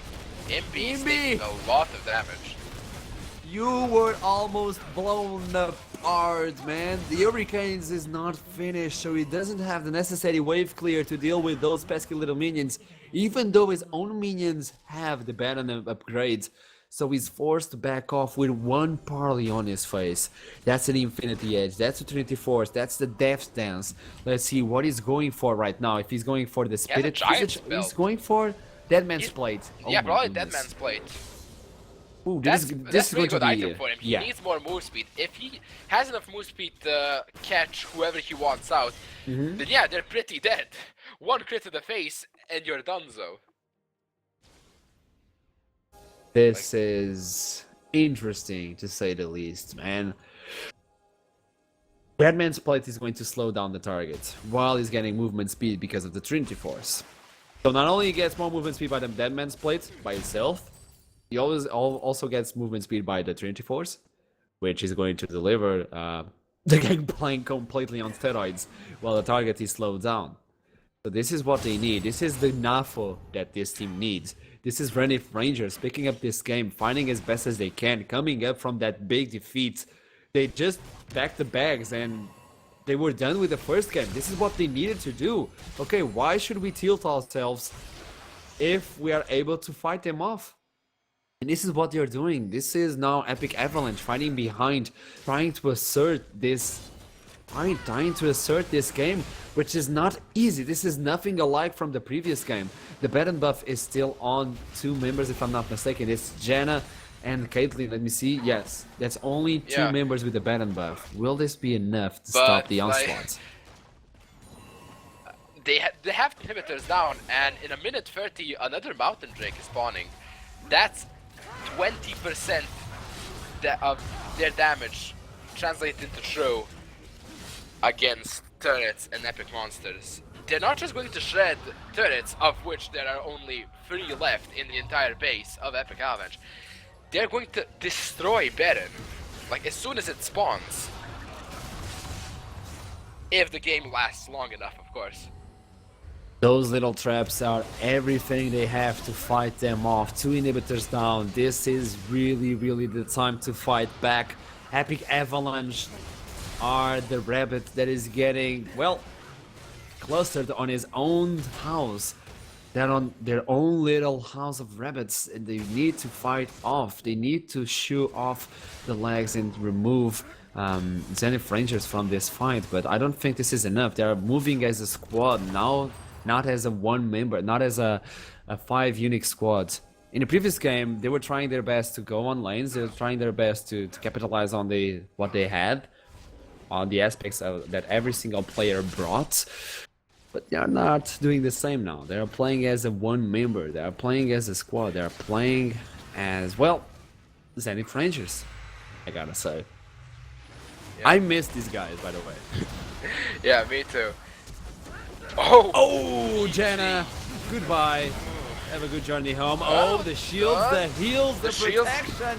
Is this enough? She flashes away. Here comes the calling on the face of Gragas. Oh, the trap is going to lock down. Paro in the box, knocked up. The damage from Azir and Himby is there. While on the other side, Irelia is on the back side of the fight. Removing target after target. Pepsi King, ace in the hole. The flash body slam. The keg is going to shut him down. 19 to 16. Lucian is now in trouble, running away. 2 members running away from 5 members. They were not able to take 1 member alone. And Luigi has the movement speed, has the strength, has the shit down as well. This is almost a clean ace. This is the dragon coming in for Epic Avalanche. Are in the base. They're going to take a lot of damage to hit this turret. It's actually gonna go down. This turret going down. Irelia is already there. She might be able to clean the turrets. Right at the nick of time. They pick up the Mountain Drake, possibly saving what is left of their base. Ben is spawning in a minute 40. This is going to be a tough one for them. They still do have a chance of getting back into this one. The gold lead is only 3,000 at 35 minutes. That's not a lot at 35 minutes.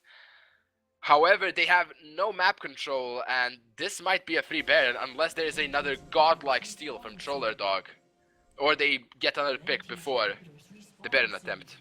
They have been building up this moment the entire season, the entire league. They have been building up this situation, and now they're trying to fight back those pesky little minions with 2 inhibitors down. This is what they need to do. The inhibitor has been respawned on the top and mid side of their own base. Shurima is now able to get the Rylai's, the Void Staff, the Nashor's Tooth, and going for the Rabadon's Death Cap. So every single one of those soldiers from Shurima will now deal additional damage. And I'm talking additional damage, which is a lot. Gragas actually diverts from going to those little traps because those are cupcakes, and I believe Gragas will be trapped on them because he wants to eat them all. Oh, Linder. Oh. You can't fight that, stand behind me, Braum's here. There's actually an explosive cask wasted on Braum, which is not what you want to be doing. Thankfully it is on a low cooldown. Yeah, 40 seconds. Now, however, they might try to do Baron now, because the jungler had to back. Oh, one never trap, mind, they poke out the Pepsi King, and that is going to dissuade him from going for that Baron. Baron is live. Gangplank is splitting down that bottom lane. Irelia is waiting for him, however, yeah, he just backs away. Doesn't want to get too greedy. If he gets caught out here, it could be difficult for his team to stay at the Baron pit safely. The game is getting closer to the point of no return. 37 minutes, and they have the Baron. They know it's in there. They were just checking. Are you in there, little mate? Because I already stole you once, I can do it twice. Troller Dog is the guy we need to be on the lookout. He was able to get the first game as he wanted with Nidalee.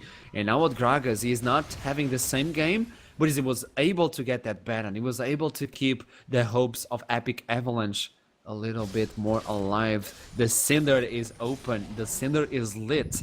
They need to keep on the pressure. The minions on the top side are immense. Solution will be forced to go there. He did bought a pink ward. Finally, I see people like this.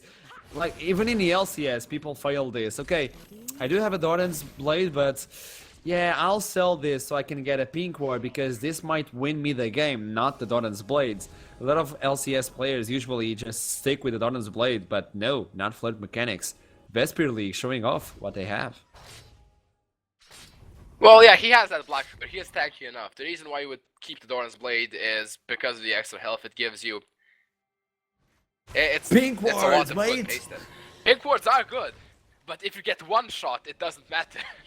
I mean, 70 HP. If you die because of 70 HP, it's because you are not worthy. You need that. Fair you enough. need that HP. You know. So he went there. He put it up the pink ward, and now he returns and bought the last whisper. This is what you need to do. You need those pink wards up. You need to put them up on the map. Lucian now almost full build. Everyone is almost full build. Another last whisper coming in for Gangplank. And why so many last whispers? Why the Black Cleaver? Why the Almost Ghost Blade? Because Irelia has bought Sunfire, Thornmail, Spirit's Visage, and also Static's Cage. She's tanky. She's super tanky, yeah, and still does a lot of damage because of that Trinity Force. And the Sterix Gauge, giving her some nice AD as well. And also the true damage. Yeah, that's let's not fitting. forget about the true damage. That's fitting. Will Gangplank be able to fight it off? Because Gangplank bought Randuin's Omen and not Deadman's Plate. Oh, He might be in fancies trouble. it. The rest of the Luigi's team thirsty for are blood. fighting. Will the sustain be enough from Nafo? The Kagas explode. The Static's Gauge is open. She doesn't have any more shield, but the true damage is there. This will be the one. got destroyed. Luigi, go back, TP to your team. Help them as they're fighting off. Troller Dog is there. Irelia as well. She TP'd into the backside. Eevee Moro is getting down. the killing spree. This is 2 members. And there is the next one. He's trying to run away, but Shuriba Oh my is God. there. Ruling the universe, ruling the gang is hot slow. sands, the double kill. The ace is inside as BG in esports is just chasing Lucen. The slow, the dash, That's the the ace, ace! the This might be game. game! This is game, the death timers are too long! And they have a minion wave there! Oh my god! Epic avalanche! Pulling it through Fight with in what 40 you have. minutes, Jesus Christ! Try to get as much as you can. Hold the lines, hold the lines. That's what Troller Dog was saying before the Baron. And now they are saying break the lines. Take up the game. Take up the second on this best of 5 Vesper League game. And here coming Epic Avalanche. Unstoppable. Holy moly. First game ended at 20 minutes, the other at 40. Both won by Epic Avalanche. Is that the old analysis that you're going to make? That is... What else is there to say? I guess this is it, guys. We'll make a quick break while we're waiting for the third game, and Void is picking up his breath, and we will be right back.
It's do or die. Match points for Epic Avalanche. They were able to take 2 games in a row, and Zenith Rangers now have to do the reverse sweep. And that's a hard job, taking into account the games that we have been watching. Even with the lead, they failed short. So Zenith Rangers need to do what they can now to come back into this one. My name is Akaran, and I'm together with Void. Hello everybody, and welcome to what could possibly be the final game. As Akaram said, we have seen first game which was a complete stomp by Epic Avalanche, actually forcing Zenith Rangers to surrender. Then after that, Zenith Rangers played an amazing early game, got themselves a great lead, and then just lost the final team fight that cost them the game. So, what is their mindset? Akram, what do you think? Like, you got smashed first game, you thought you were going to win, and then just... You could almost snatch victory, and then you got destroyed in the final fight. It's too complicated now to look at this game from the player's perspective. To how can you come back? It's a 3 game now. But LCS players do it all the time, so I doubt they don't have this in mind. Because Vesper players are not little kids, you know, they do have some experience. They were actually able to go into the Challenger Series Open Qualifier, if I'm not mistaken. Was it Epic Avalanche? Yeah, I do believe it was Epic Avalanche that got into the Challenger Series Open Qualifier, which by itself, it's really, really good. So Vesper League is filled with players that have a good mindset and the capability to look into a best of 5 where they are behind 2 games and they need to win 3 in a row. But looking at the picks and the bans, Ryzet, Lucian, Nidalee, Kindred and Maokai are removed from the game, while Epic Avalanche are going to first pick Echo, allowing Azir and Gragas to go onto the other side. And the last time we saw this, Gragas and Azir won the game. Well, yeah, but it was on the other side though. We did see Epic Avalanche pick up Azir and Gragas and barely pull off a victory near the end. However, I'm interested to see how Poor in the Box will fare with this Azir pick. Today he has played LeBlanc and Lissandra, if I am not mistaken. Meaning that he hasn't really been on that sort of hyper carry zoner mage. So I'm interested to see how well he fares on that one. On the other side, we see MB picking up Caitlyn again for the 3rd time in this series. Definitely a comfort pick for him. And BG again with that Braum. Last time they had Caitlyn Braum, they stopped the living hell out of Zenith Rangers. Oh, okay. This seems more fitting. I was looking at Ezreal like, oh, that's a stacking champion if you're going for the tier of goddess, and that's not something that you want. You don't want to stack. You need that power to fight Troller Dog, not Troller Dog, Imbi straight off.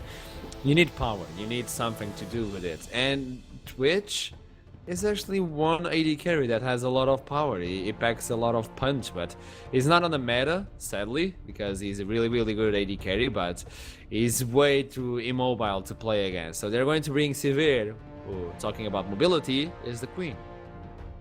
Oh, definitely. And they actually decided to pick up the Janna and not the Alistar. We usually see Sivir in conjunction with Alistar to be an extremely good lane and extremely good in the late game when it comes to that team fight, because of course you can speed him up and he can use the headbutt more offensively than he would normally do. But interesting to see, there's a lot of disengage on the side of the Zenith Rangers. Yep. Like, there is the Emperor's Divide, there is the Explosive Cask, there is Janna's Monsoon, and you could use Sivir's on the hunt for the movement speed to run away. So the question is this what they're going for? A more poke-like comp to sit at the back and try and slowly chunk the side of Epic Avalanche, like Epic Avalanche did last game.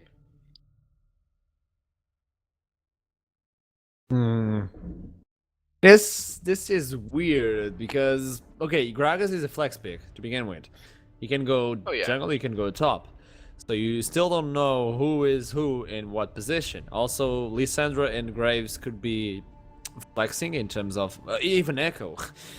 Echo can go top, Echo can go jungle, Graves can go top, Graves can go jungle, Lissandra can go top or the mid, but probably Lissandra is mid, and we just need to show who's jungle and who is top. So, who is the top laner as well for Zenith Rangers, as they seem that they're going to pick Poppy. Interesting matchup. It's a matchup we are fairly customized with, Poppy versus Echo. Yeah, we have seen this today actually.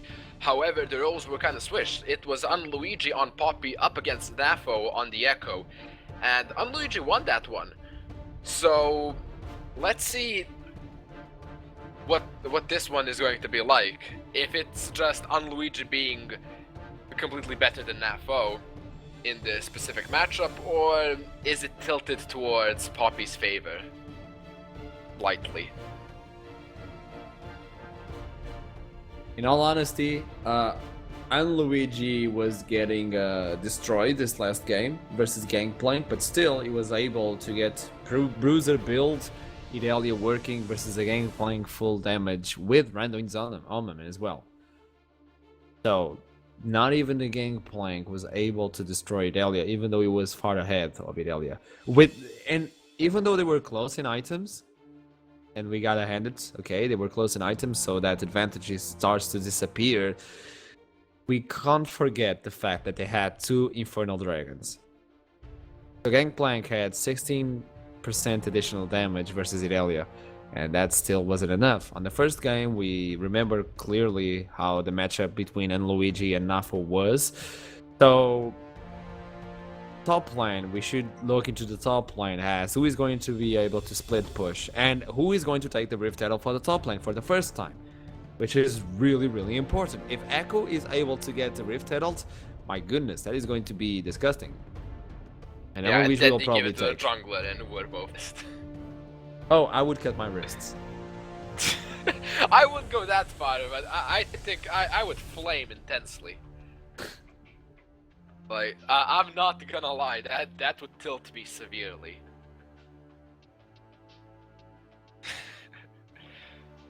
Oh, as Greg, our cameraman, we can't forget our cameraman is saying, I'd catch up my wrists.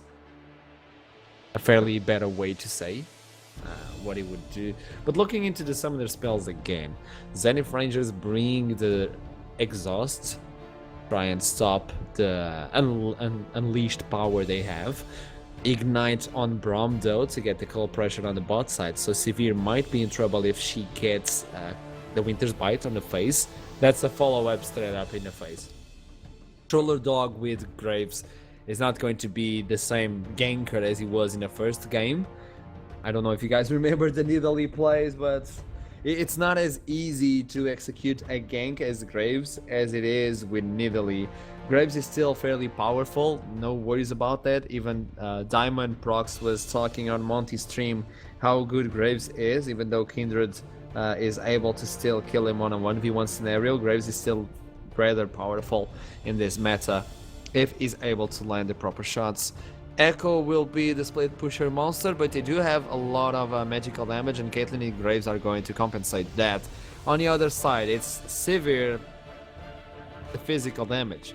And Sivir is not known as the most high damage potential carry, even though she's able to now get critical on the boomerangs. But still, she has a tough job ahead of her. Yeah, now with the Critiche, I feel like she is a bit stronger in that sense. Still not as strong as some intense hyper carry like a Jinx or a Vayne, or even a Caitlyn. A Caitlyn does a lot of damage with the Runaan's Hurricane, because she can just stack the headshot passive so quickly. But yeah, we will see definite disparity in the physical damage being dealt between the two teams. And the 3-minute delay is almost up. We will be able to see what Keystone Masteries are being taken. So far, we haven't seen anything out of the ordinary. Irelia going further is like preferential. You want further if you want to be a more aggressive player. You want Grasp of the Undying if you're looking for some trades here and there, just sustaining in the lane, nothing too serious. Although I think most people right now prefer Fervor because she is so strong with that Sheen Plus. level 6 power spike. And looking at the keystones, nothing is out of the ordinary. Both top laners taking Grasp of the Undying, both junglers Strength of Ages, the mid laners Thunderlord's Decree, the AD carries Fervor of Battle, Braum with that Bond of Stone, and Janna with the Windspeaker's Blessing.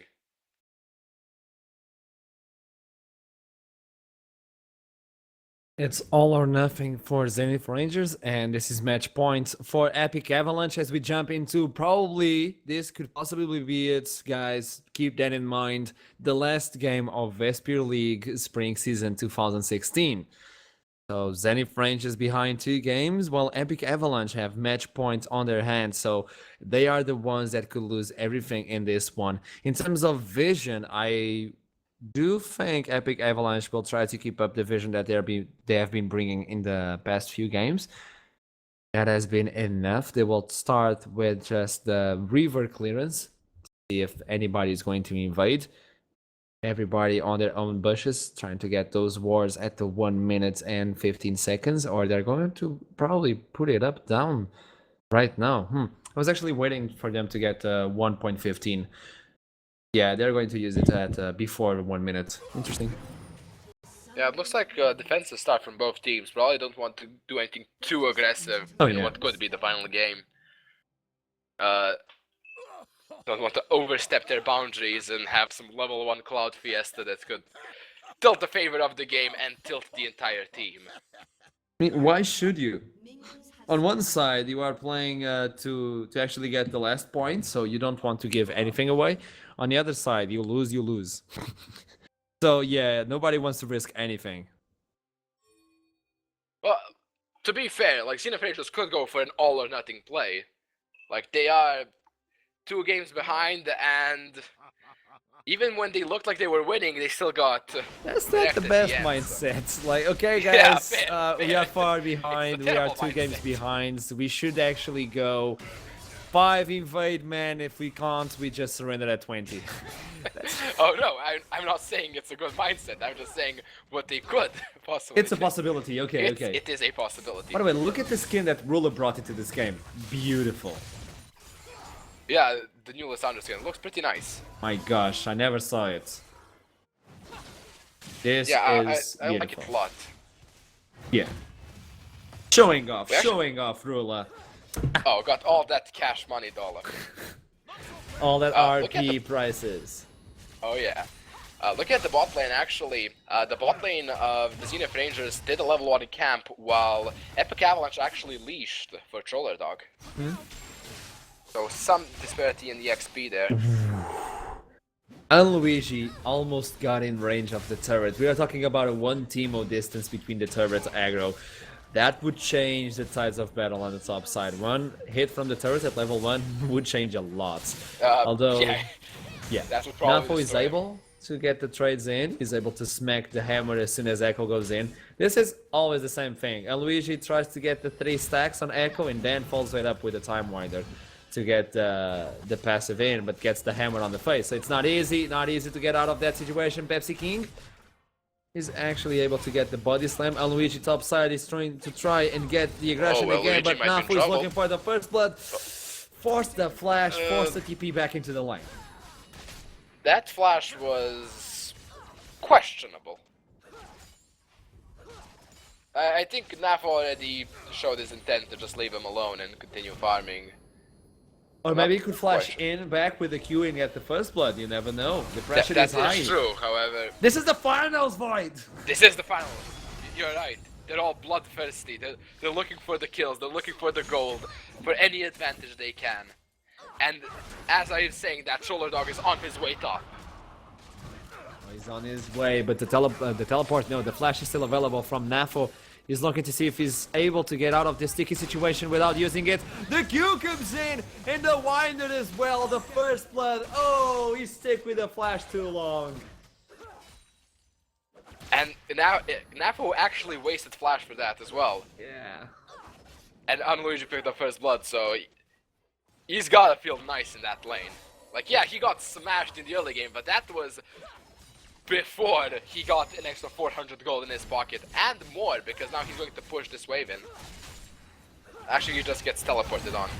Yeah, you shouldn't push it in because you know it's going to be a freeze. Right, he's still looking to duke it out a bit.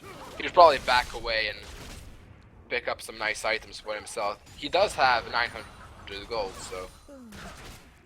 Top bot side, there's an engage from Pepsi King, forced to go back instantly because he gets bitten by the Frozen's Bite.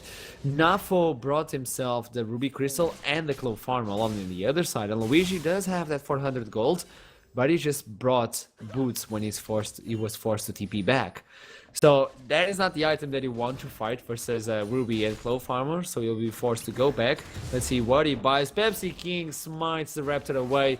Ruler wants to pay him, make him play, but I don't think he will be able to do anything about that. End of the line doesn't deal the damage required to deliver Pepsi King back into base. Although he has 1,000 gold, while Grave was able to go back and buy the Libel Longsword. So far, it's pretty much tied, aside from that top lane. Well, yeah, we say it's tied, however, even when losing, Epic Avalanche look good. So when they are tied and even 500 gold in the lead, they're looking pretty good. The bot lane is getting some good harass down. Of course, we saw Luigi is winning that top lane because of some jungler interference being run up there. So I don't know, I think the Zenith Rangers have to make some sort of plays. Because just staying even could be pretty bad for It's them. not enough, yeah. Staying even versus Epic Avalanche is not what you want. I mean, staying even versus these guys is like losing the line. Because you know they're going to snowball in the team fights. The way they fight together is way too good to get out of the lines even. So you need to put yourself in advantage, you need to put yourself into a place that you have never been before in these cities. As the parallel convergence is going to lock down Nafo, here comes Stroller Dog who's going to get pushed aside. Ruler is there to help, as well. So this is a 3-man squad. Oh, and Luigi receiving way too much damage. The turret aggro doesn't reset, guys! Remember about that! Oh my goodness, remember about the changes! That was pretty hypey. That could have been disastrous for them. Yeah. Kind of going a bit too aggressive. Well, you want to talk about the turret changes? Because that made the gang completely useless. Oh yeah. Definitely a lot of damage being done from the nets. Oh. Yeah, but nothing is going to happen. He will go back nonetheless. Yeah, but he's doing some nice damage and interrupting the back, which is pretty annoying. My question is, we are looking at Echo with the Ruby and the Sapphire. He might go for the Catalyst of Aeon, he might go for the kill. No! Doesn't have the time to get away. We and the said outplay nothing would comes happen, in. but we were wrong. Oh. The thing is, nothing happened from the previous engage, and I said he will go back. He didn't went back, so he was forced to go back. The expressway. Yeah, this way is faster. Yeah. The thing is he going for Rod of Ages? Echo. Because Echo. he looks like. I mean, It okay, looks Bobby's like seen it. that in Iceborne Gauntlet. I was looking if he was going for Rod of Ages on Echo to get a little bit of more AP. But no, he's going for the Sheen and that's... Iceborne is just too strong. The pass up as an early buy. You do get the health crystal just to make the armor you take a bit more effective. Plus, Poppy does a fair bit of magic damage, so that armor ain't gonna mean all that much. However, health will. Some support battling going on. Oh, the spaghetti. Okay, yeah. That's nothing's gonna happen out of that, but this is the Vision War for the Infernal Drake. They do need to get a hold of that Infernal. Whoever team is able to get it will get the lead throughout the rest of the game, not being forced to fight over the Infernal Drake. By the way, when this Infernal Drake appears, take in mind that you can only have 3 sorts of elemental dragons coming into the game. So you know Infernal Drakes are bound to appear more often. Nafo is in trouble, another dive, but then Luigi taking a lot of a beating. Here comes the hammer. Hammer resets into a Luigi. Oh! But it's the end of the line! Oh. Gets exploded by the Graves ultimate. Poor Gnafo, he's just not having fun in that lane. Keeps getting killed over and over again. Thankfully for him, he does have TP, so he won't lose all that many minions.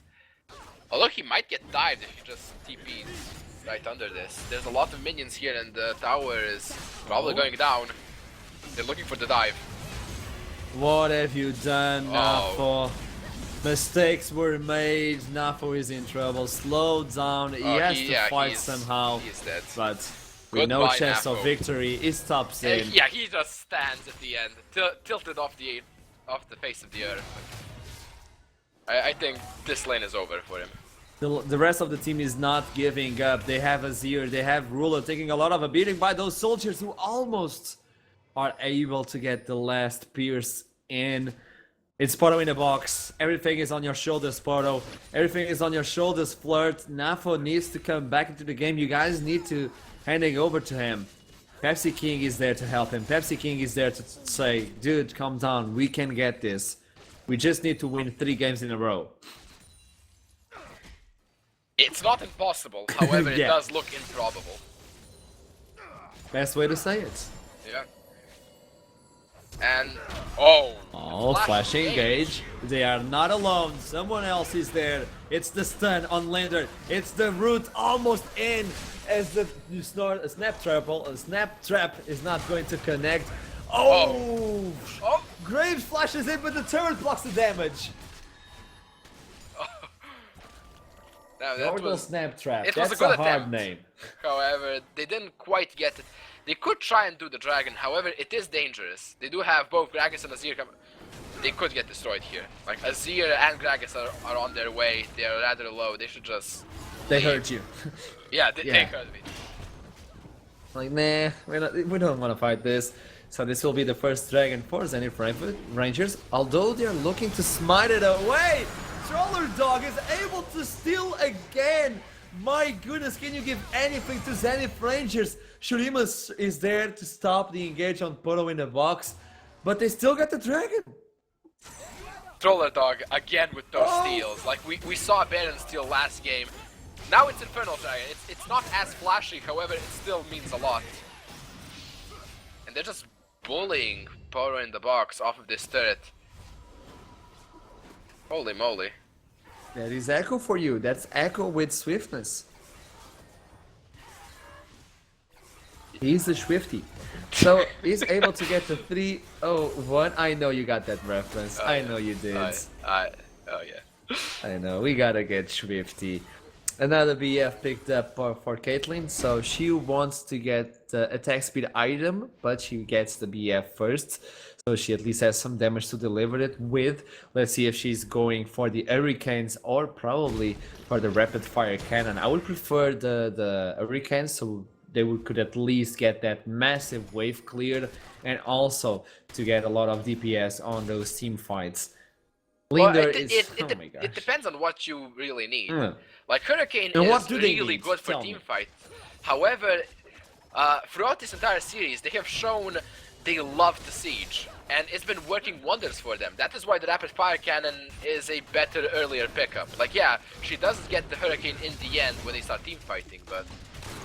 Roller Dog, what are you doing? Oh, he gets... That was a pink ward, hard to fight. He wastes an ultimate. It's something, I guess, but far from worth. Yeah, ultimates are there to be used for these specific occasions.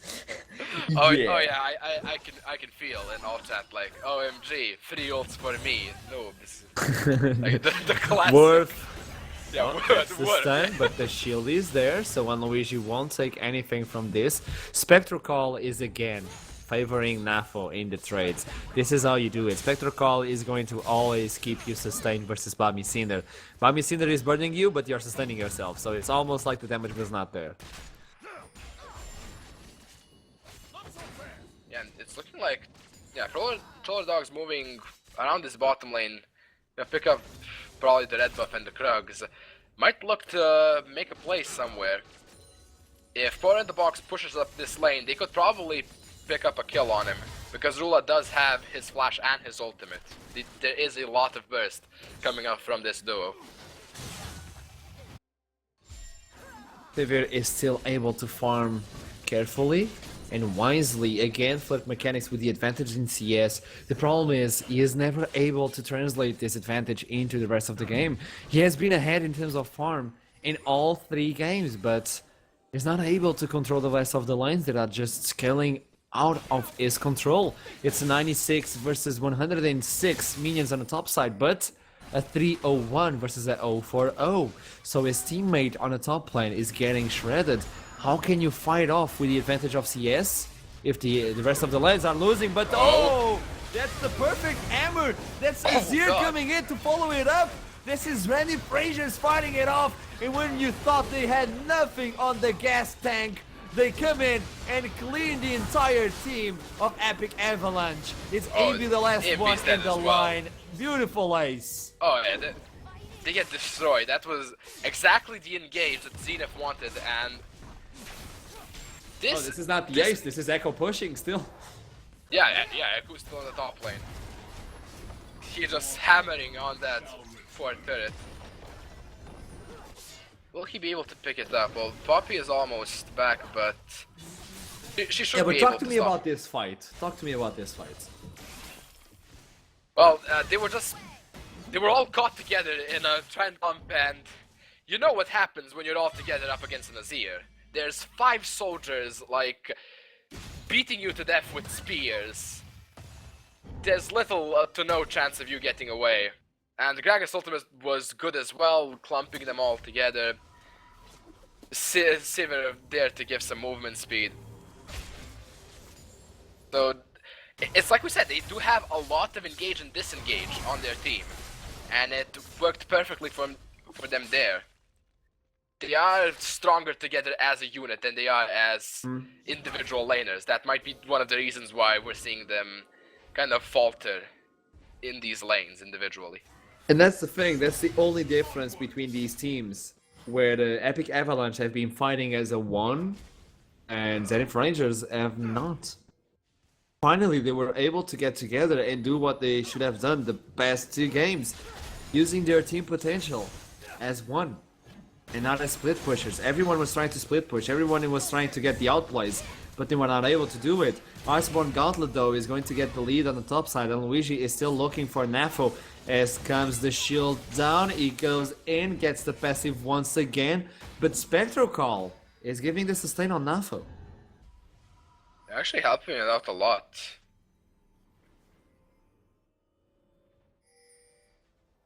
It's actually, yeah, we see Poppy being able to duel this Echo, even though Echo is ahead by a lot.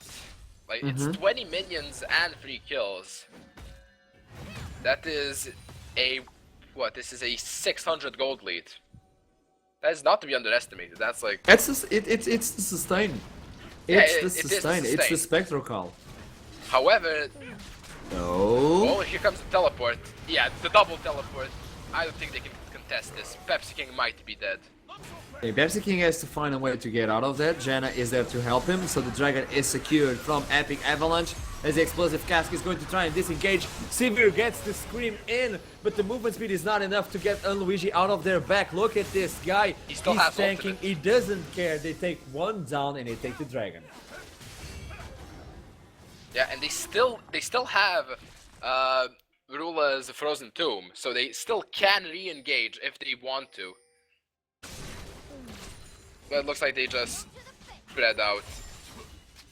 Rula's back on his way mid. Actually, on Luigi, looking for something a bit more aggressive here on this bottom side. Looks like he's going to give enough pressure for the turret, possibly. Nafo looking for Solar Dog, gets the hammer. Where's the rest of the damage in? It's Azir coming from the left, getting slowed down by the Time Warner in a coquette. Oh! He flies in high and gets the first one. Gets stunned nonetheless, and then Luigi is exhausted, but no ultimate means he doesn't have anywhere to go. And this is actually Zenith Rangers getting the kills on Epic Avalanche with no turret to fall back into. They're going to fall into the place for the triple. This is an ace. They're picking this up. Zenith Rangers again pulling out those big teamfight victories, and this is a free turret for them. They could even rotate onto the mid lane and try and pick that one up as well. The reverse sweep is in sight. This is the first step of many that they need to take in order to win the finals on the Vesper League, to consecrate themselves the Vesper League champions. And this is looking bright now. It was really grim to begin with in this game, but they're looking brighter by the second. Yeah, they actually decided to back away and get some nice items for themselves. This is looking good for them. They do have a fair bit of scaling with the Poppy and the Azir. The Sivir not so much, but this is a team where the Azir is supposed to be the primary carry. But we have seen an extremely ZDF Ranger-sided game as well last time, and it didn't really end them with them having a victory screen, so this one is far from over. Oh, far from over. The last game they had the advantage. The last game they let it slide. It's all about Luigi is able to do what he did in the previous game, to get the 1v1 versus the top laner and then fight off 5v4. Bami seen it on Echo, is trying to get that tankiness that he needs to fight off Poppy. Poppy locked in the middle of the air. Double Sunfire though. Pepsi King comes in with Runic Echoes on Gragas, but comes in with a Sunfire as well. That's one of the most aggressive tank items you can get, the Sunfire Cape. It means I just want to sit on your face and burn the living hell out of you. And Luigi is seriously not able to fight off versus Nafo. And he was the one who was 3-0-1, remember? Yeah. He was the one with all the lead, and now he's losing every single fight. That Spirit Visage is allowing Nafo to sustain so much. How can you fight this with Echo if he doesn't have the Spectral Call? Yeah, Blood Mechanics just taking care of those traps while Caitlyn is not Eat there. them all! Eat them all. Get fat! This is why Gragas is how he is, you know? Because of Yeah. all those sweet Yordle snap traps. Yeah, he's a team player, in fact. Oh yeah. He eats all the cookies so that his team doesn't have to. Kurima Oh, Impy dealing a gets lot of chunked. damage. Pato in a box already has his first power spike with Nashor's Soup. The second one is on its way with the Rylai Scepter. And Luigi gets locked under the turret. And look at Nafa's confidence. It's not even close to what it was 5 minutes ago. Yeah, He's he's replenished. he's getting feasted on in this top lane. Like, Nafo is on 100% HP, and Luigi Oh, got the back. Rula gets completely locked in by the body slam, but Pepsi King has nowhere to go. He needs snaps on the Yordle snap trap. Who talked about Gragas eating all those little cookies, and it's his own death. This is the first step for Zenith Rangers in terms of objectives, but this is also Epic Avalanche trying to seal the deal with one. Well, they traded one turret for one kill, which is okay for Zenith Rangers. Like, turrets are more important than kills, ultimately. Like, even with J 1 for 1, it's objectively better. You open up the map more and you get a lot of team gold. So definitely the right call. Difficult game for both teams. On one side, we are looking at a team that needs to come back and win 3 games in a row. On the other side, it's a team that needs to seal the deal, but are not able to get it properly done. Echo gets the Sunfire, gets the Iceborne, now buys an additional Ruby Crystal, so he might go for the Spectral Call now. This, in my opinion, will allow him to get some sustain at least to fight that Sunfire that is running through his skin. Oh, And God, Echo, tell me. Look at the difference in the AD carries. That's a 2.5 thousand Oh, yeah. gold lead difference. Oh yeah, that's a lot. Like, Finally, it- Flood Mechanics is able to get the lead. Yeah, he's been winning in CS in all of these games. However, feels like now finally it's making a difference. Dragon is live. It's Mountain Drake, so Epic Avalanche definitely want to pick this one up because they do have the Caitlyn with rapid fire cannon that wants to siege these lanes. It looks like they'll be able to do so Oh. as Pepsi King manages to get the steal. This is another fight. Another one will bite the dust, but who will it be? And Luigi's not able to take it. Go back in time and run away but Severe doesn't want to let Oh, that go. Imby's down. Imby is caught out of position, and he's dead. Rula Rula is as the well. next one in Yeah. line. He does have the flash available, but where can you go? As Shirim is on your face, Troller is just getting completely out-positioned, and Braum and Echo are the only survivors of this fight, and this is running out of control for Epic Avalanche. Yeah, that's going to be a free mid lane turret for them. Actually, they're looking for the Baron. They can do it. Only 2 members are alive, and neither of them is the jungler, so there's almost no threat of a steal. This is going to be a free Baron for the side of Scene of Rangers.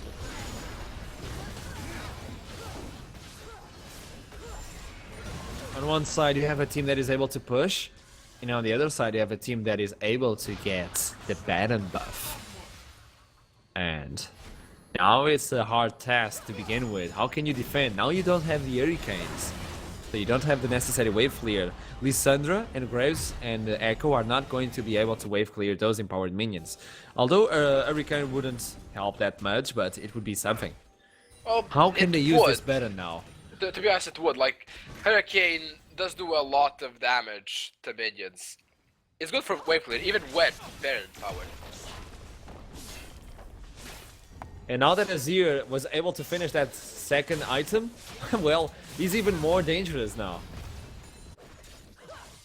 So Void Staff is in line, sure. by the way. That's the Void Staff next in line, so every Soul Scepter will be bypassed, X-Trinket as well, Spectral Call, and Aegis. So, Imby is going to get completely destroyed by 2-3 auto attacks from Azir.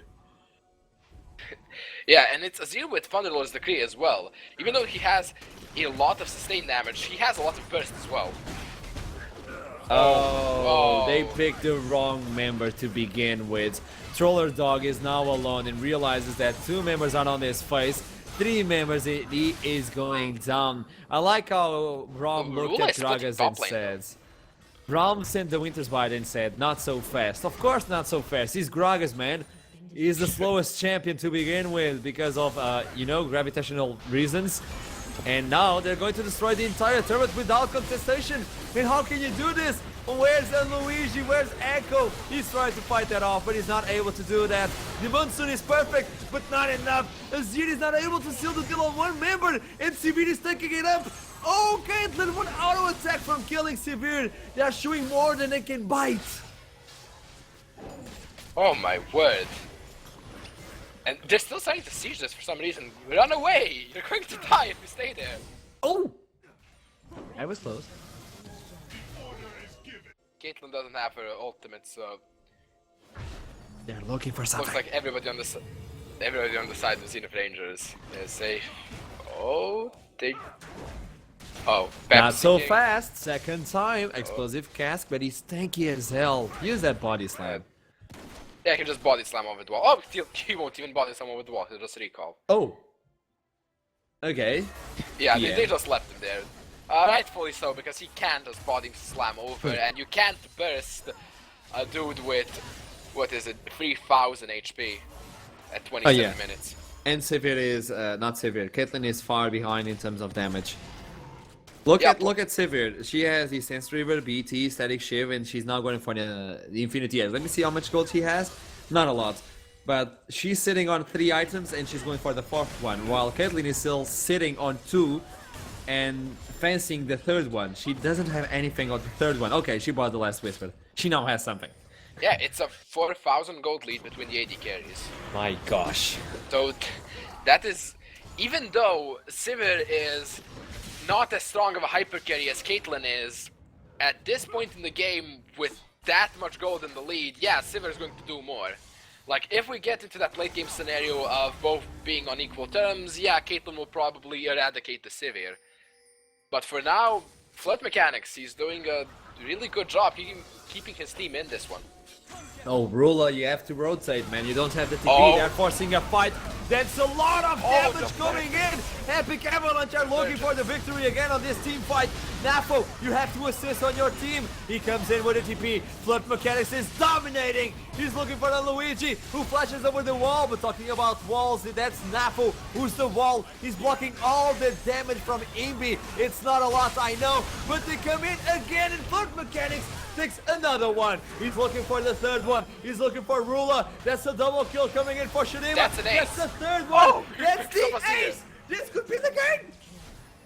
I don't think they can't push that fast. No, they Troller can't, Dog but is up in that's 15 seconds. so important. But they do get one turret at least. They're probably going to try and pick up the inhibitor as well. Because I don't think Troller Dog alone can really stop them from doing so. That was an amazing fight. It started with Unluigi dropping down the perfect parallel convergence. It got 4 members, and most of them were priority targets. It's the best engage you could have hoped for, yet they're so far behind. It's 9,000 gold. And Dragon is respawning, Pepsi King is on his way, it's Infernal Drake as well, which is going to make the Sivir even more of a threat. Caitlyn needs to deal more damage if they want to steal this game. It's the Infernal Dragon, man. This is going to amplify the lead that they already have. Oh, but Troller Dog! For the 3rd time! This man is a legend. Oh, and This now you man want is to a just recall on there? Yeah, I don't think so. You get the steal, but you get the price. You get away! And Nafu was mad like, oh, get out of here, man. Jeez. Stop stealing my stuff. Oh god. Troller Dog has been on point with these smites. He's a troller. He's a dog. He is both. Yeah. To be fair to the Pepsi King, Troller Dog does have Mountain Drake for some extra true damage. Yeah, but three times. Still,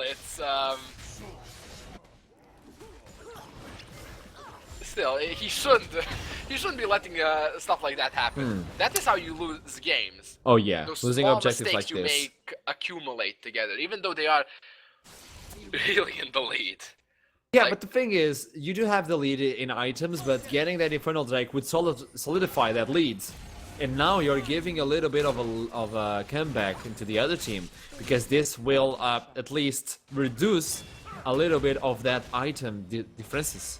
Yeah, that Difference, is true. Like 24% extra attack damage and ability power is so much. Like if they pick up the Elder Drake, I think they're just god tier. It's basically 50% bonus damage you do. My goodness.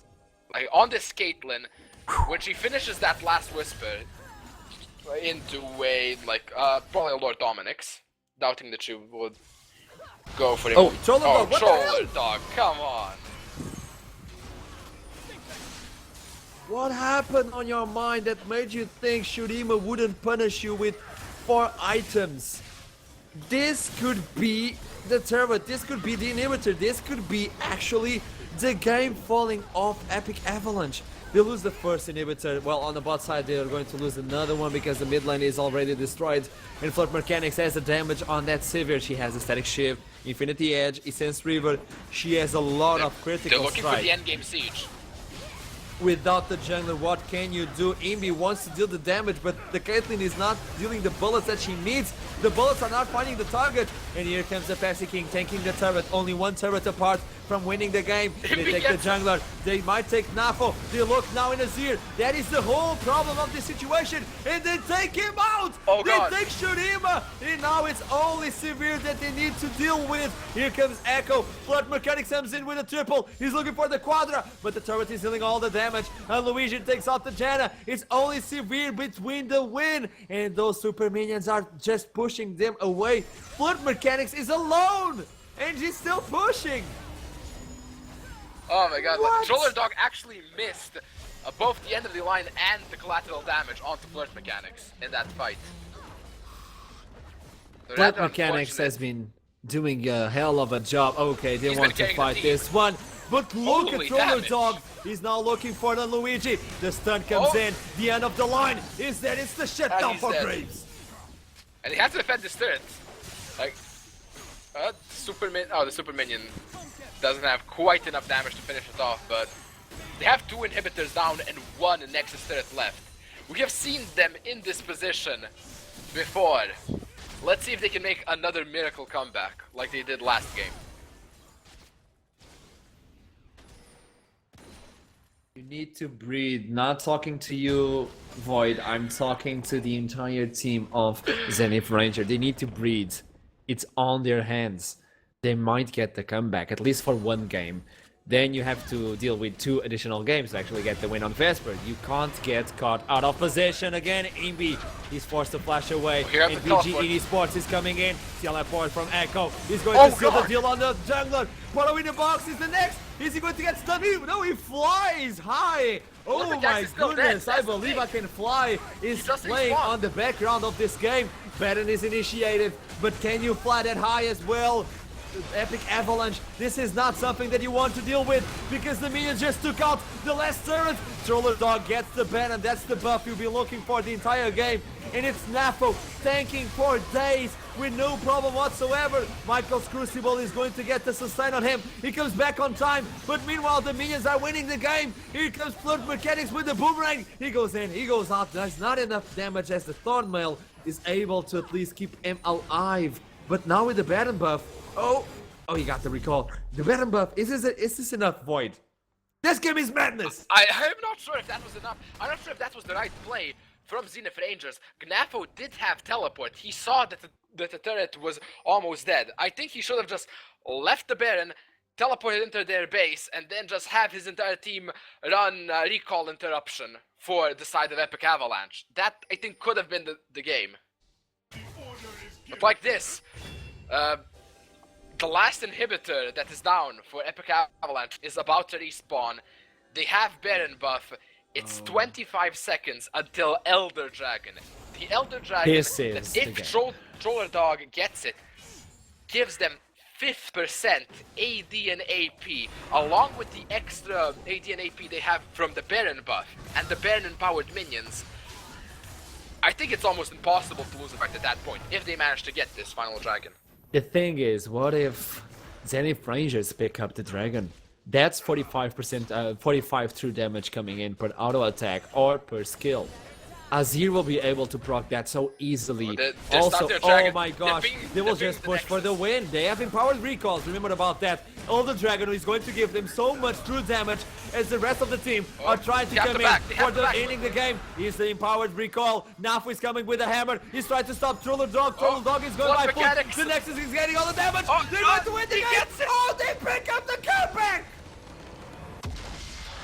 Oh my god. At 37 minutes, they make the right call. Forget about Dragon, rush down mid, the Nexus is wide open, and they pick up the win. 2-1, still in the favor of Epic Avalanche. It's the comeback inside. They might be able to do it with all that percentage damage. They still lost the game. And now we have to make a quick break before we look into the 4th game of today. This is the best of 5, guys. We still have a long way to go. Be right back.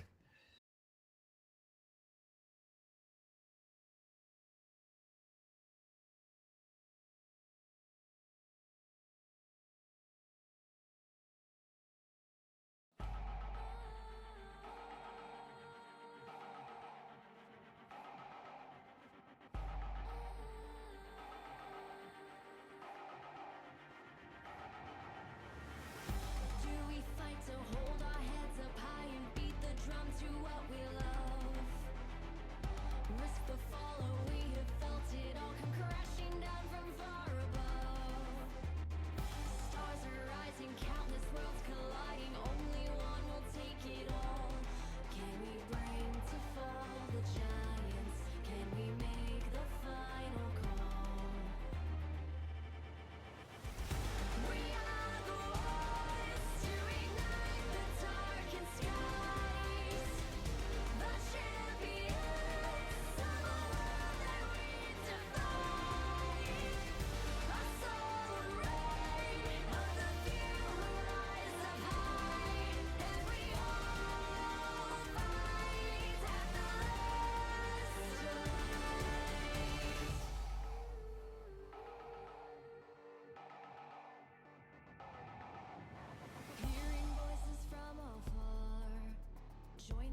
as soon as I arrive home, yeah, I moved on. Some things in life are too simple.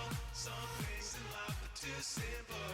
I don't really wanna drive home, but as soon as I arrive home, yeah, I moved on. Some things in life are too simple. Some things in life are too simple.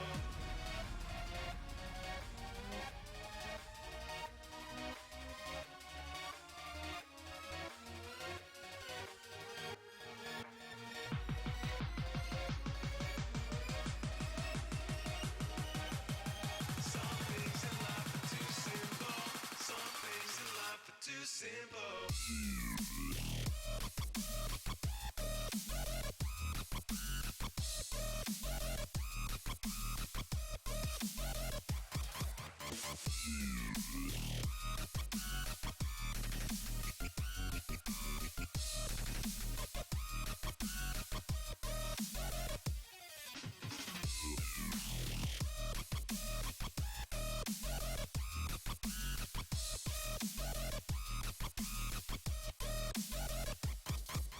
in life are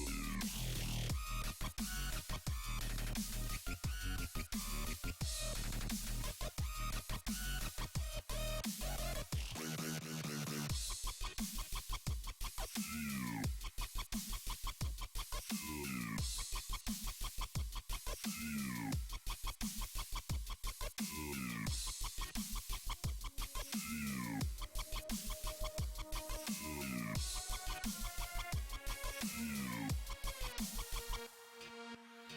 I don't really wanna drive home, but as soon as I arrive home, yeah, I moved on. Some things in life are too simple. Some things in life are too simple. I don't really wanna drive home, but as soon as I arrive home, yeah, I moved on. Some things in life are too simple. Some things in life are too simple.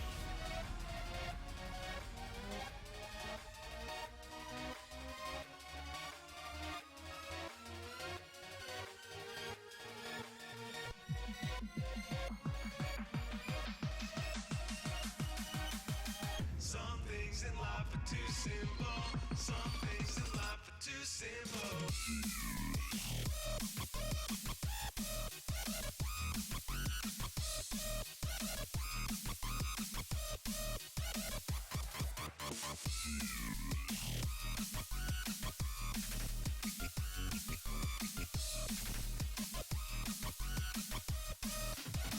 Too simple.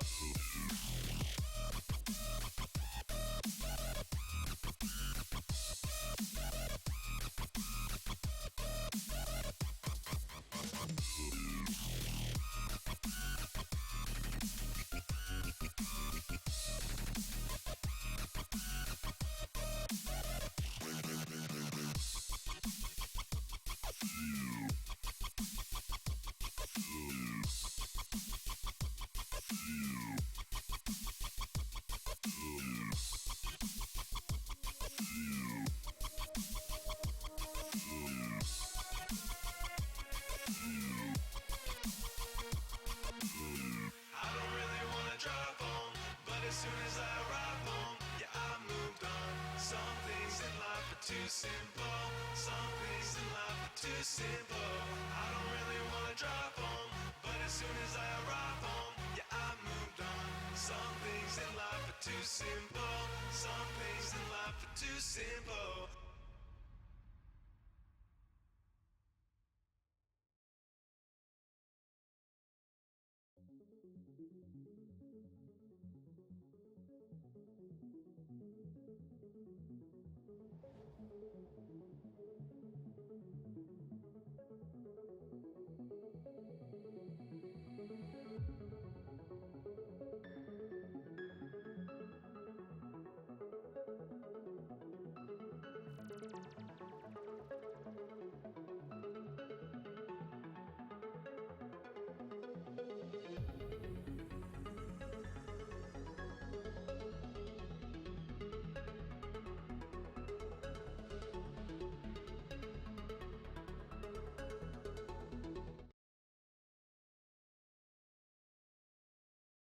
Welcome to the fourth game of the finals of Vesper League 2016. it's Epic Avalanche versus, finally, the first ones, Zenith Rangers. So first seed versus second seed, fighting it off at the finals on a best of 5. My name is Akram, and I'm together with Void. Hello again, everybody. Fourth game. We have seen Zenith Rangers finally take one game off of Epic Avalanche. Let's see if they can pull off the reverse sweep. Are they going to Cloud9 this one? It's a hard road, and we saw NAFO getting tilted and coming back into the game. So the mentality is still there. They are still able to pull members up, and this is really awesome to see, by the way. As a caster, it's really awesome to see players pulling other players back into the mentality that they need to be. The problem is the bans are up and Azir is still open. Paro in the box takes it over again. Ooh, lightning fast picks and bans this time around.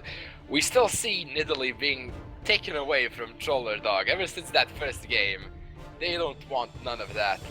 And the bans have stayed the same. Both Kindred and Maokai always being banned out from the side of Zenith Rangers.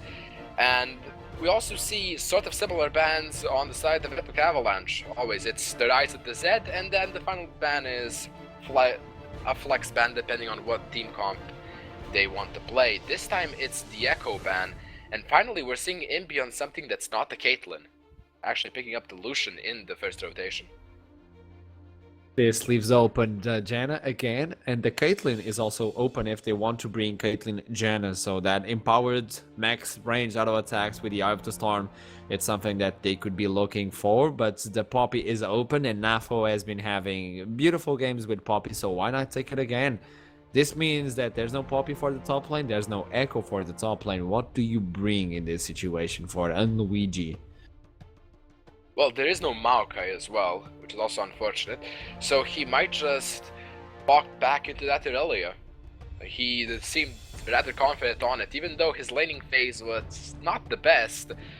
Later when it got into stopping the Gangplank split push and the team fights, he looked pretty good on it.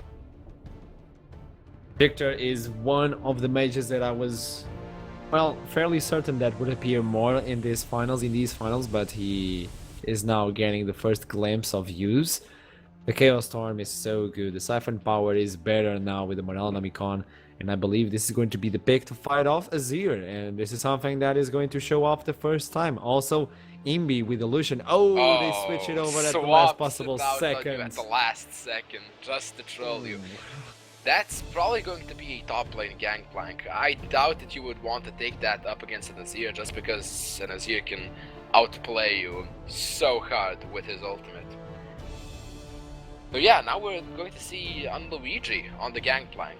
We have seen NAFO, and as we said, it was a dominant early game performance in that laning phase. Near the end, made one crucial error in dueling that Irelia, and that kind of cost his entire team the game. Let's see what Luigi can do on that Gangplank this time. Pivot again for Flood Mechanics, the guy who has been getting all the CS lead in the bot lane and was able to transfer it into the team fights, but he was only able because they got that beautiful fight on the Dragon, the first one on the Dragon, where the entire team collapsed while Luigi was still split pushing on the top lane because he didn't have TP available. This means that Flood Mechanics is confident on what he can bring with this Severe, is capable and is confident of getting another triple, of being the only member left alive on the enemy base and still be pushing non-stop. This is the guy that needs to shine on this game again.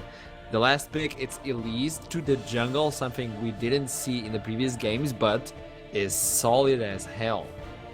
Yeah, we have mostly seen Graves and Gragas being picked up with one game of Rek'Sai and, well...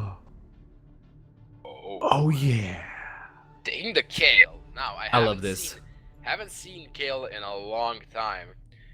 And I'm actually interested to see how this one works out. With the Ginsu's changes, they probably favor Kale even more because Jungle Kale used to be really strong when Devourer came out because every other auto attack would proc a Phantom hit, which is extra damage on her E. And it's part of a Ginsu's Rage Blade, and you can actually take Kale into a lane. She might be pretty good. Haven't seen her into a Poppy matchup though, so can't tell from experience how this one's going to turn out. I would say Kale would probably have the advantage. Has longer range and has the slow to kind of mess around with the Poppy. So this is quite simple. If Kale is able to get the Rage Blaze and get an additional attack speed item, let's see, Black, Like Nasher's Tooth. Nasher's Tooth, okay, that's a must. Even Nasher's Stinger Tooth is and like enough, I would feel. yeah. Like for early game So, pressure. Nasher's Tooth and Genzo are a must. But if he's able to get like a Wit Sand, a Blade of the Ruin King, or an Hurricanes, those 3 items, one of those, you can't afford to bring all of them, by the way. But if you are able to afford one of those, his damage potential is going to be so real. And why am I saying this? Genzo Rage Blade has an interesting interaction with Kale. So I'm quite friends with Kale bot Chacares, who's not a one-trick pony, but he's an expert on Kale. I do believe everybody knows who Chacares is. But the thing is, he explained how Genzo Rage Blade is so good on Kale, because it amplifies that on-hit effect once it reaches the 6 stacks. We all know that, which is so good. The E from Kale is considered on-hit effects. So you will apply 2 times the Genzo Rage Blade, the fervor. So this is the real. That is a lot of damage. Your E is going to be applied 2 times with Genzo Rage Blade, along with Witsand or Nasher's Tooth or whatever you bring. So there's a lot of damage kicking in from Kale that you won't be able to defend yourself, because you will lose a lot of armor and magic resist from the passive, which is also on-hit effects. Yeah, and of course you have that slow from Kale as well, which is quite substantial and lasts for a very long time, to be fair. And she'll just whack you down. Like, yeah, with fervor of battle. I can see the deeps. I can see the deeps already. There are so of course, many. if she gets smashed by Elise, then she does nothing. But at least she has intervention. Intervention is still available, and that's something that they need for Lucian and Gangplank, which are the main sources of damage. But if Luigi is able to get himself on that position, it will always be a fearsome source of damage. So Kale, Gangplank, and Lucian are going to just destroy the front line, while the rest of the enemy team is trying to shut down one of them. The problem is there are 3 sources of damage, and let's see who are they going to focus. But to see that, we are going to make a quick break of 30 seconds until the 4th game of Vesper League's final.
Welcome back into the Summoner's Rift. My name is Akaran. I'm together with Void when we are casting the Vesper League's final. Epic Avalanche with 2 games, Zenith Rangers coming back in the 3rd one with the first victory. This is a moral boost. This is also a nail in the confidence of Epic Avalanche, and we might be looking at the reverse sweep or the match point. It's definitely going to be an interesting one, to say the least. Like, as you said, we're either going to have a new best player champion, or we're going into 5 games, making it a really interesting series. A type of series you would expect coming from the number 1 and number 2 seed, which were both undefeated in the playoffs. Yep, that's the thing. This is the clash of titans. These are the teams that made all they could to get into these finals. These are the teams that got the 1st and the 2nd seed of the entire split. And these are the teams that stood strong when everyone else failed. Yeah, it looks like it's just going to be another standard start from top laners and the bot laners. The dual lanes taking a camp level 1, the top laners leashing for their junglers, and I'm really interested to see the scale pick in the top lane. Ooh, even has the nice skin for her. Oh yeah, I didn't even look at that detail. So she is really easy to gank, so Elise could go for the level 2, level 3 gank to the top side. It's something we could be looking for after the blue buff, but Flood Mechanics getting completely destroyed by Lucian.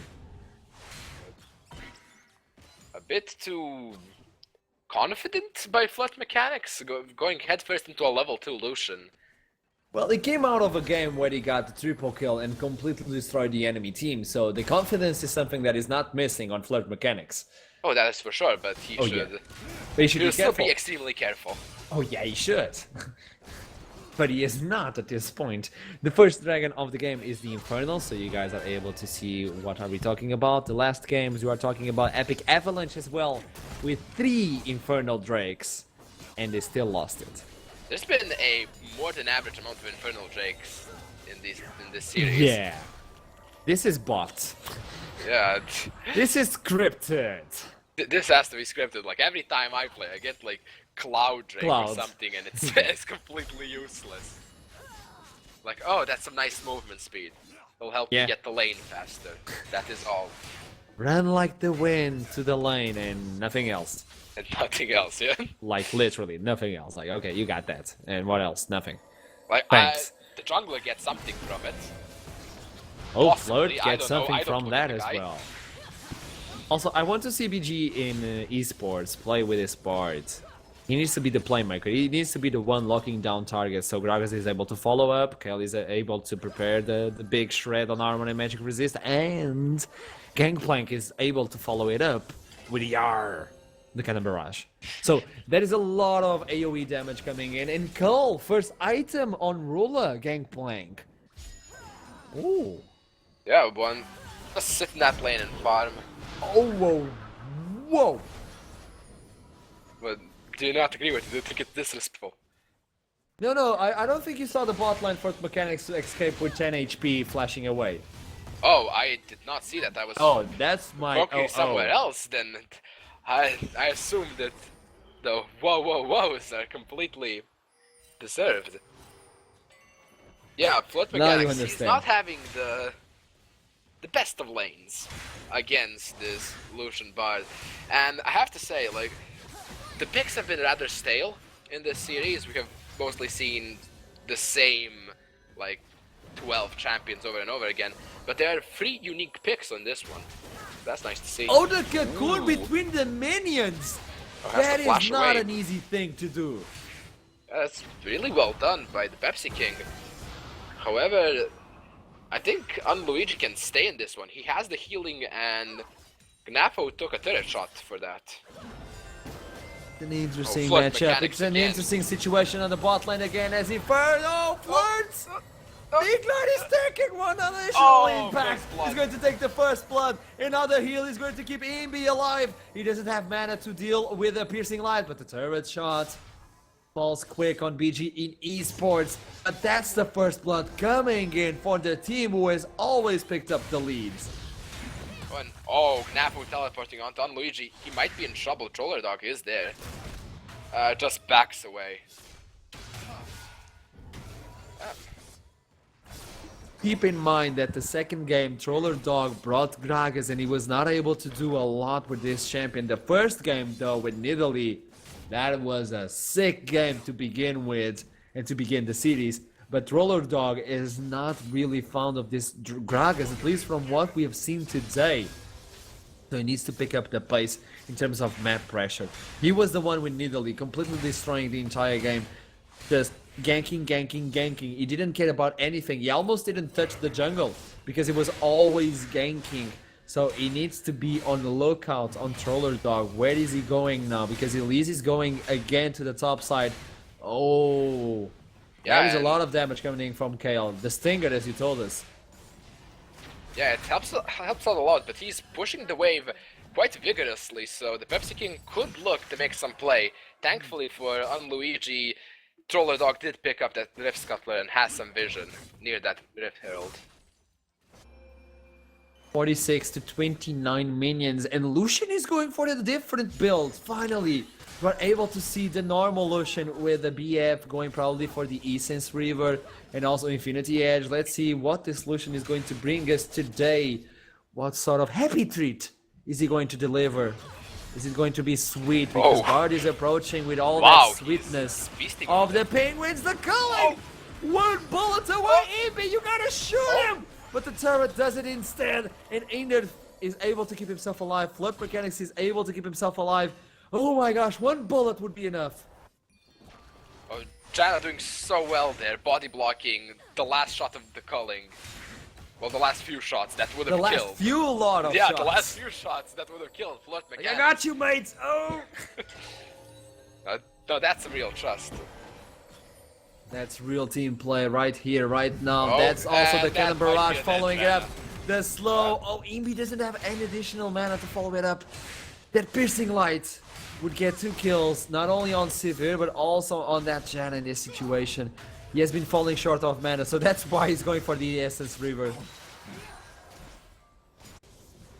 Yeah, it is understandable. Like, if you're leading so hard in lane, you do want extra resources. Even though the Yomu's Ghostblaze does give you more damage. Oh yeah. I don't know, I still like Essence Reaver more. I just like that crit chance, man. And of course, all the mana you get.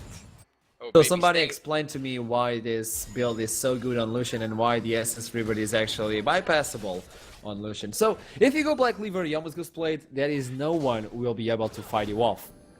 You will shred through all that armor, no matter what. Oh no, that's for sure. Like, I'm not debating that. It's an excellent build. But you lose that mana sustainability. Yeah.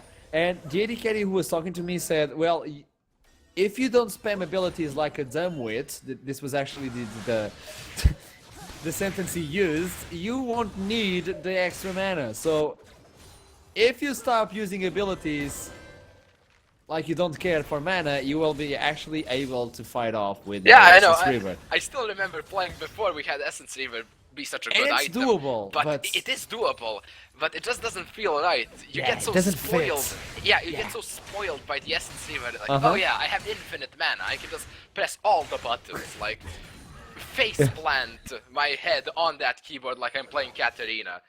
Not having a kid in the world.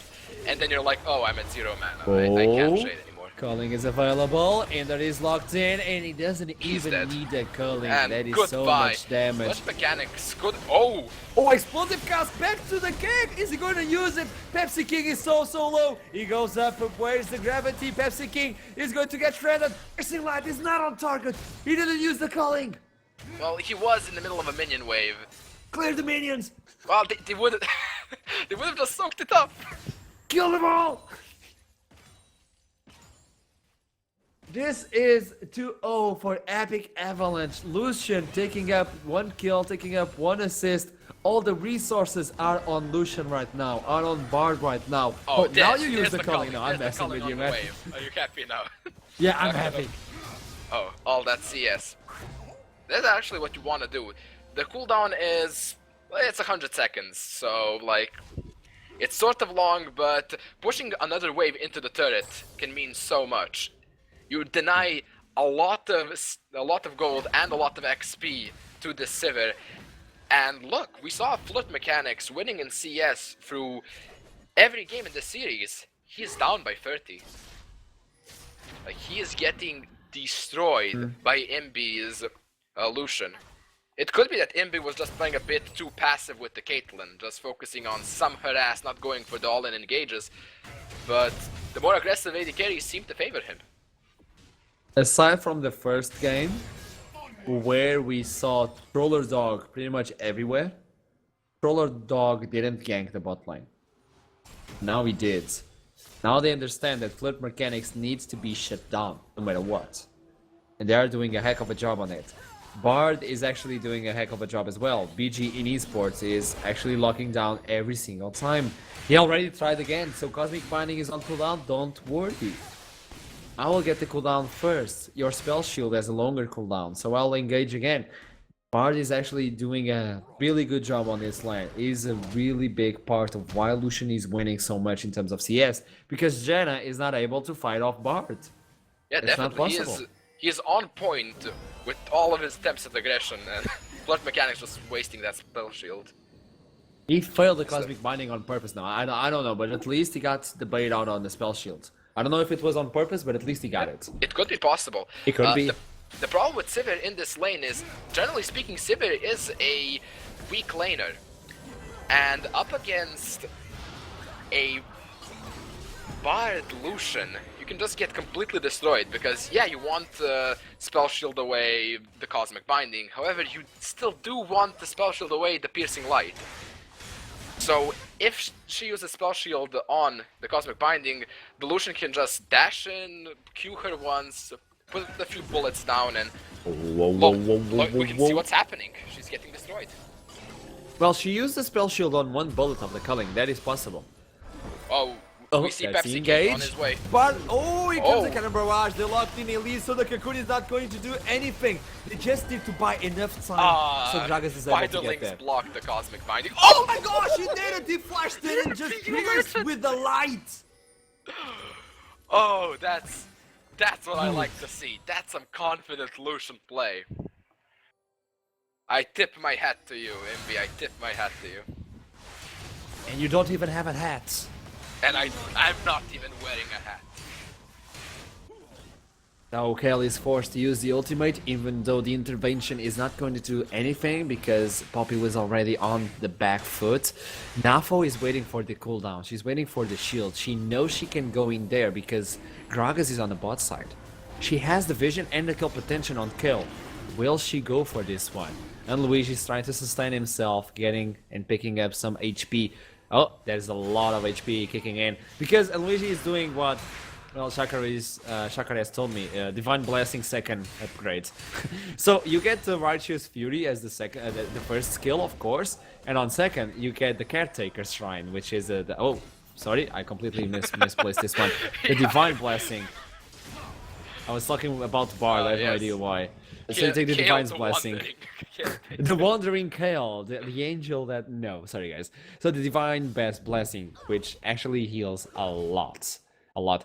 I believe it's the skill that heals the most. The basic skill that heals the most. With the highest HP in it. Look at how much he's just harassing poor Nafo. And Pepsi King is there. This could be the intervention is bad. almost ready. Oh, he misses! The keeper's verdict! He might be dead now! Oh, the intervention came in at the right second. Now she's going to boost herself, heal herself, and get out of that Dog position. As well. He does have flash and his ultimate available if he wants to go for a hyper-aggressive play. But there's no mana on kill. She won't be able to follow up with that range. She had to be a melee champion, and she doesn't want to be that sort of champion. So she's forced to just stay there put and just clear those minions. Oh, Dog is still looking for something. However, doesn't know that everything is worth it. Yeah, Bard is... Wow, Bard going in deep. Rotate, rotate, rotate. Azir is following it up. The ward is going to show where they are. Oh, get the gate. Get out of there. This is no longer our house. Almost manages to get Nafo. I think he probably could have just gone for the turret and ignored them. Oh, MB might be in some trouble unless he completely dominates them. Oh, do you have any similar Oh. spells that will allow you to get over the wall? No. Nope, So that he was had an heal, but it insta-kill. just wasn't enough. Dejana monsooned him away as well. That's unfortunate for him. That's the problem with Lucian. You have extremely low auto-attack range, so things like Azir can really screw you over.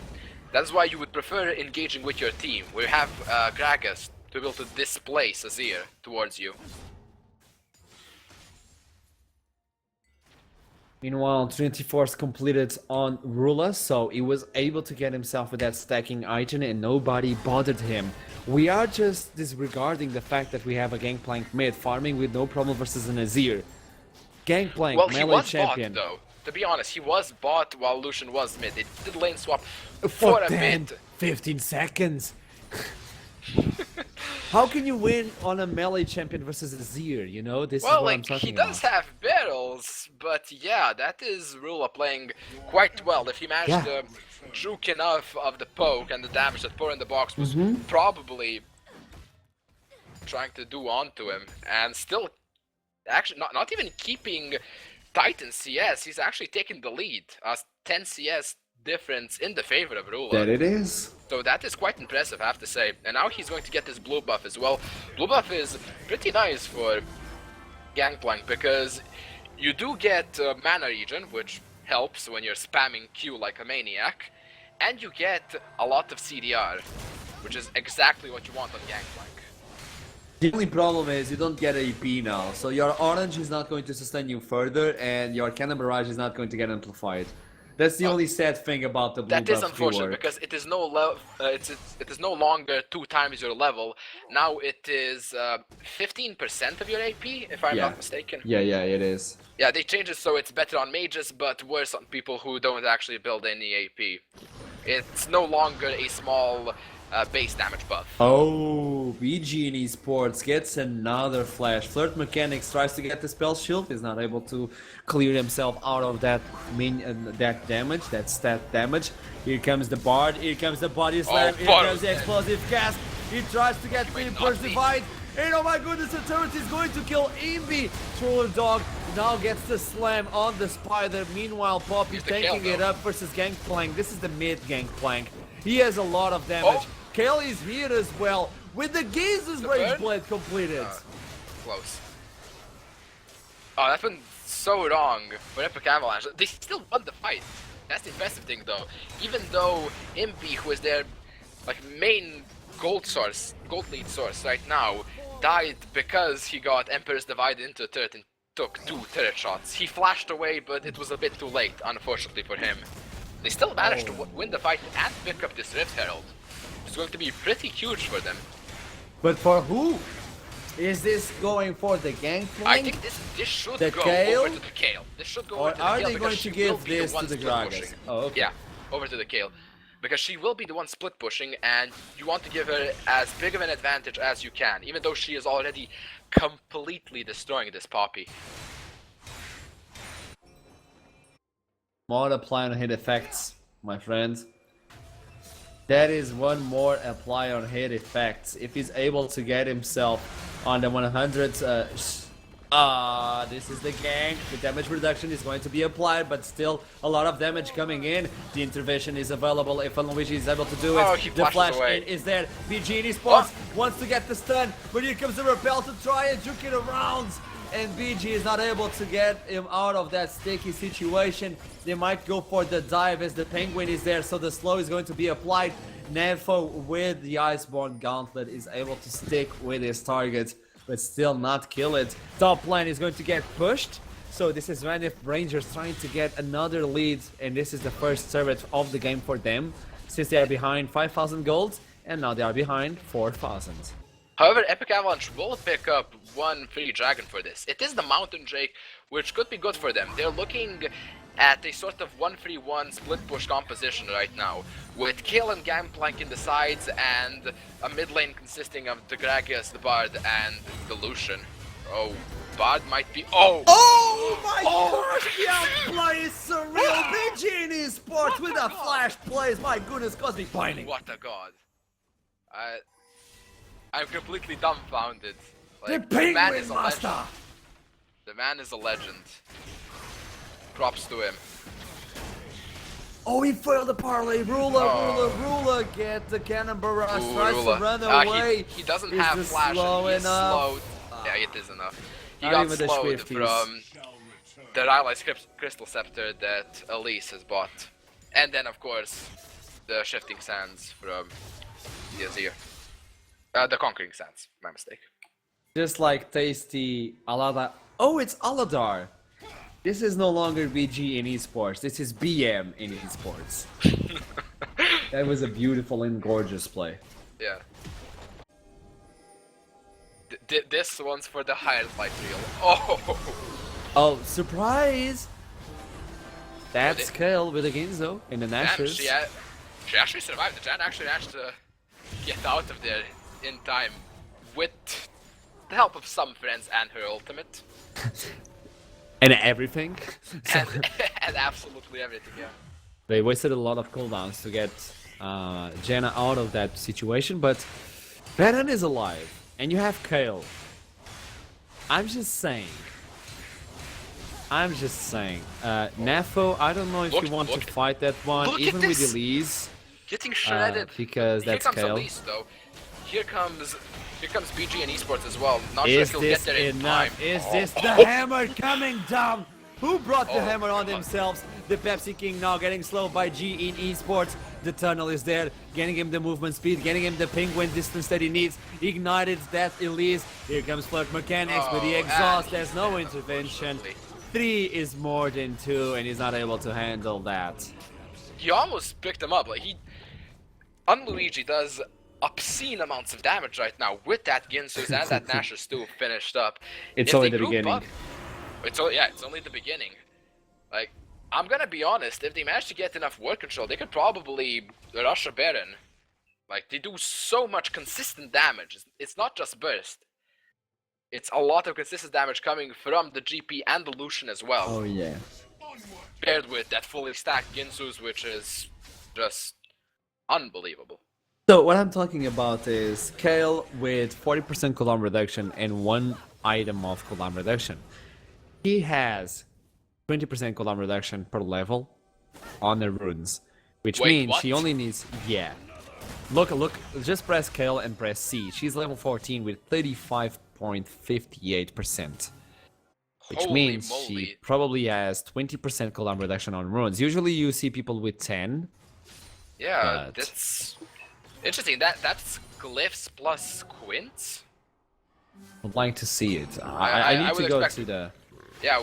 And as I said, there's just Okay, going go to check rush the this Baron. runes as I check this Baron play to see what is going to happen. This is No, a I- Baron being just deleted at 23 minutes. Oh, Poppy spins the hammer, but she gets golden in position.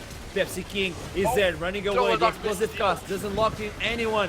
The Oh, curling almost dead. finds the target, and Ruler picks up the kill. The second one is Pepsi, who's getting slowed down. Here comes the follow-up. Here comes Imbi. Here comes Luigi. They tried to lock in Pepsi. One auto attack away, and Luigi delivers it.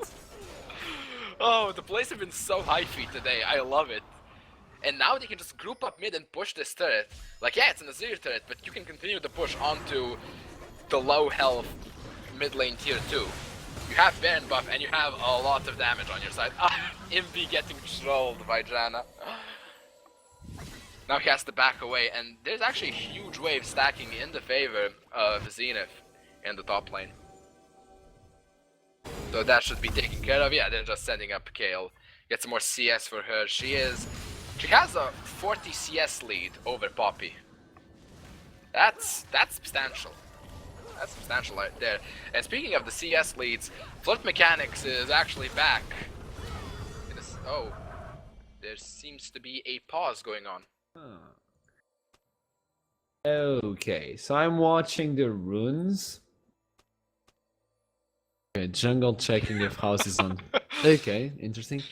Anyway, I was checking the runes with Kale on Luigi, and sadly I can't see the proper runes because he has 20% attack speed, so he doesn't have a lot to begin with.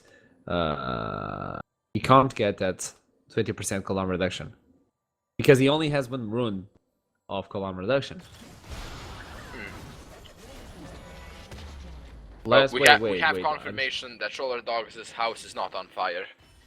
So everything is okay. Keep talking. I'm going to make the math. I need to understand lol nexus. Oh, okay.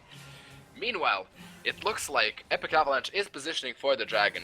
It will be up in 50 seconds, however, getting vision down early is really good. Getting those pink wards down, making sure that they can't see you while you're doing it, because as we have seen multiple times, if you have vision of the objective, well, Troller Dog has stolen many dragons and and the Baron today. So they just want to make sure that Pepsi King doesn't have the opportunity to do so. Okay, so Kale, runes are as follows. He has 20% cooldown reduction upper level. He's going to get 20% cooldown reduction at level 18 from runes. He has 20% attack speed, and he also has 215 HP at level 18. Oh, okay, so that's attack speed marks, scaling CDR glyphs, scaling CDR quints, and health seals. That would be the most logical conclusion. And that is a free Mountain Drake for the side of Epic Avalanche. The next one is going to be another Infernal. That's going to be a lot actually for them, because that would mean they would have the 16% extra AD and AP, which is on amazing, Kale. which would be amazing for Kale, yeah, because she benefits from both stats, and they still do have the 20% bonus true damage to epic monsters and structures. So they're ready for this siege. They're just going to shred through everything. Epic Avalanche got what they needed. They brought Kale, the new pick. They brought Kale into this situation, and she's excelling in everything. Needlessly large broad picked up by Unluigi, so if he's going for something like Rabadon's Death Cap, the Righteous Fury is going to deliver so much damage that is going to be so real. What is she going for with this needlessly? There are a lot of options that she can go with, but I'll just sit down and wait for it. I want to get surprised. I don't want to think about it in this situation. Infinity Edge, Infinity Force completed on the mid lane while he's going for the Caulfield's Warhammer. So Essence River on this ruler might be something that we could be looking as the third item. Pepsi King getting spotted on his own jungle and he's not able to stay in there. So not even your house is safe anymore. And Luigi takes a whole lot of damage. The hammer comes in, but Napo is stunned, and 2 seconds are what's necessary for Luigi to just shred and kill. Pepsi King is the next in line as Inder is there to protect him. Look at the damage that Kale is delivering. Look at the damage to the turret. It's getting destroyed even while only one turret minion is alive. So they just took it. They just straight up took it. Meanwhile, in the mid lane, we see a fierce duel of Imbi and flirt mechanics between the Lucian and the Sivir. Oh, and the Sivir might be donezo if they actually rotate, or they're just going to continue pushing this one. Yeah, they are. Azir doesn't have TP, so they need to fight this one. Imbi doesn't have the culling, but he's waiting for the rotations on the cooldowns, and he gets another one. The turret on the top side is going to get destroyed. Kale is looking for the inhibitor. The beautiful body slam is there. Inder is next. Here comes Azir. He's the one that needs to stop this aggression. That's a small tunnel though, Bard. Kale is going mad! And Luigi doesn't care! My gosh, he's looking at Nafu! He's shredding through the HP! That's a double kill coming in! 6-2-2! They might be looking for the game! This might be over. And Luigi is so strong on the scale, and they're looking for the game-ending push. They took 2 games, they lost the third one. They're looking to finish up this series. Looking for the best of 5 to be over, and on the 4th one, Kale comes in as a surprise pick. Kale comes in for Epic Avalanche, and the Avalanche storms down the mountain, sweeping the Rangers to be Vesper Spring Split champions! Holy moly, this series was so amazing! Congratulations to Epic Avalanche. They played extremely well. The Kale pick was just bananas.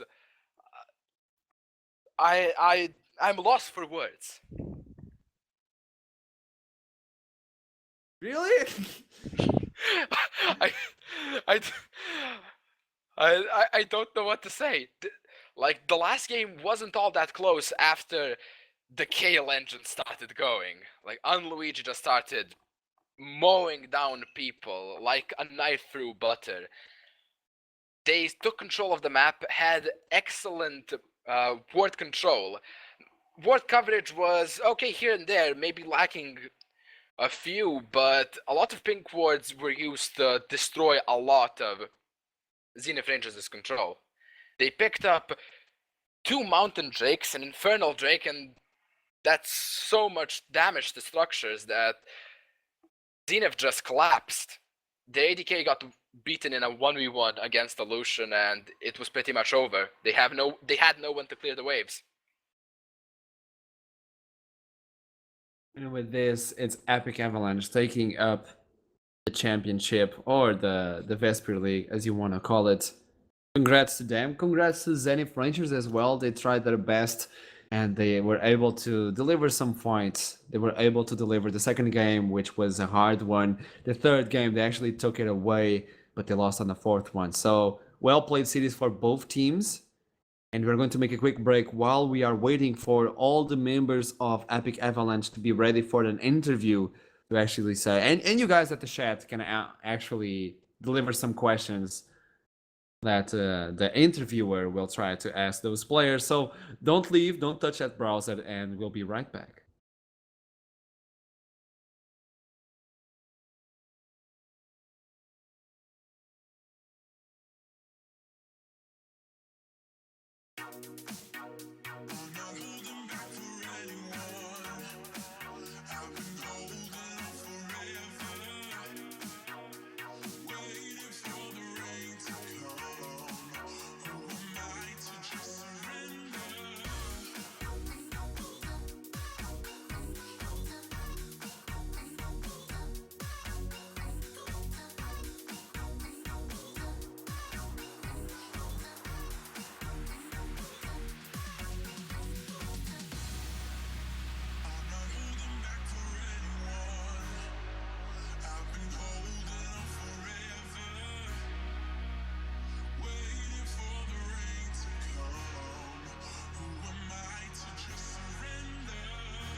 And hello, ladies and gentlemen. Yes, I am Tommy Karang Lehti, and I'm here with 3 winning members of Epic Avalanche. It's Imbi, Rolla, and BG in esports. Welcome, guys.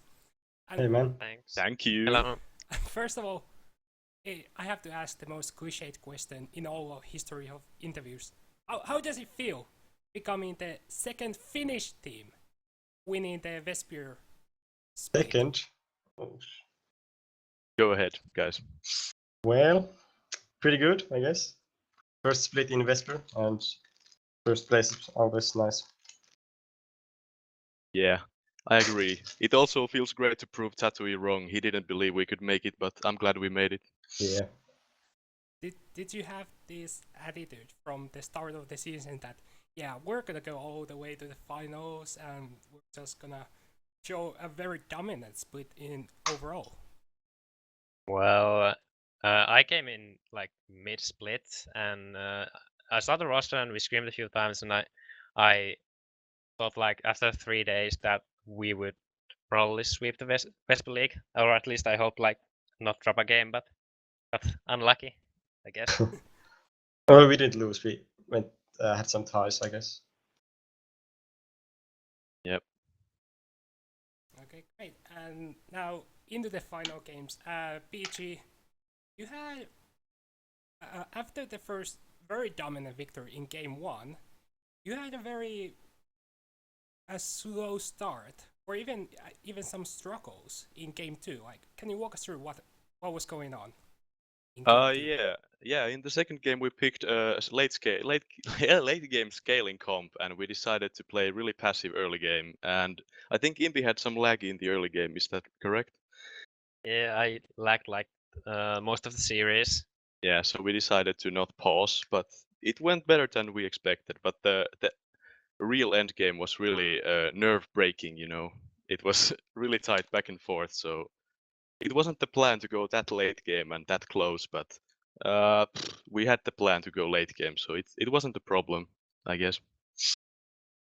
Yeah, really, especially Dog, really stepping up his game.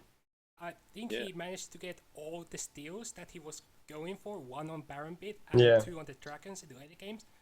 Did that have any more effect in game 2, going to give that more motivation, like, holy crap, we just stole this, we have every chance now? Yeah, we were really hyped up about that steal that he did in the second game. And in the third game as well, even though we were really behind, he was stealing all the dragons, so I guess the better jungler won in the end. Kappa. Okay. Like every time our enemies go to an objective and trollers around, he always says that I'm gonna steal this, I can steal this. Yeah. But He's pretty confident. yeah. Okay, and then game 3. That looked a little bit more harsh on you. Roll, and walk us through on game 3. What just happened?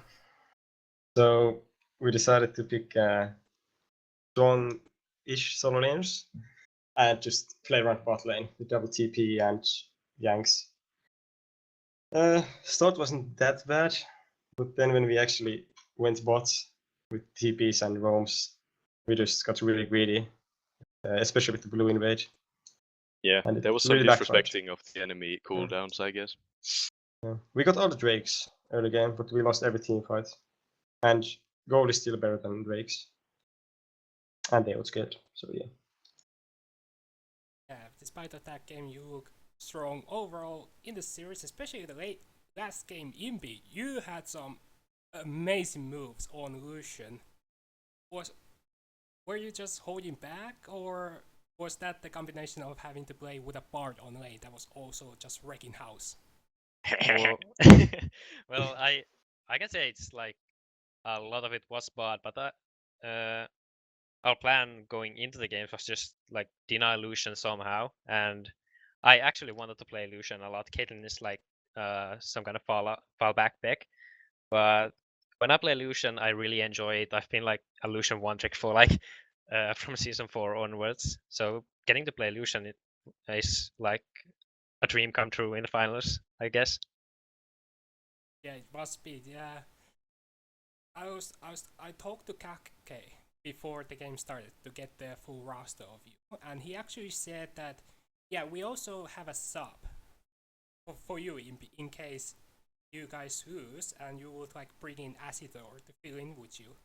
Did that thought just like be in the back of your head thinking, if I don't perform, I'm getting benched or something like that? It was actually me who suggested it because my internet, like the wired internet, has been cut from since Wednesday or Thursday, and I have to hook up my phone's internet to actually go online, and it pretty much doubles my ping, and sometimes it freezes so I can't move. But so that was planned. If we lose like one game early due to lag or something, that I can perform up to my standards, will sub in Asita, play the rest.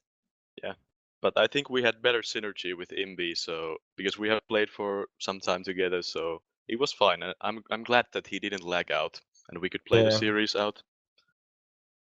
Yes. So you were playing the whole series with just your phone's internet? Yes. Okay. We just need a moment to let that sink in properly. At the finals, most likely your biggest game, and you play with your phone. The balls on you must be like you need 2 hands just to cup one of them. Well, Yeah. I aim high, so I gotta do it big. yeah. Very well put. So yeah, just to then just close out the interview. Torilla tavataan? What? Torilla tavataan? No, ehdottomasti. Yeah. Let's meet at the marketplace for sure. Alright, great words, and keep it the Finnish tradition proud in the Vespia's Yes, we will. of having Finnish winners. I'm so proud. Yes. So yes, and you're a really hot gamer, by the way, Greg. Yeah. Thank you very much. And really good. Yeah, and really good. I try to be. Yes. So that was the spring split. Be sure to tune in for next week's Saturday game for the minor leagues final. That as you can see on the screen between QQ and Team Impose, the game was rescheduled due to neither of the teams not having the time to play. So they'll be playing next Saturday, 2 p.m. Central European Standard Time, and most likely I'll be passing on. So if you're a fan, just tune in. Or a fan of Vespier, then tune in. We'll have 100 viewers and stuff like that. But that was from the Premier League. I'm crying to close out the show. Thank you all for following up this whole season, and we'll be back with the summer split.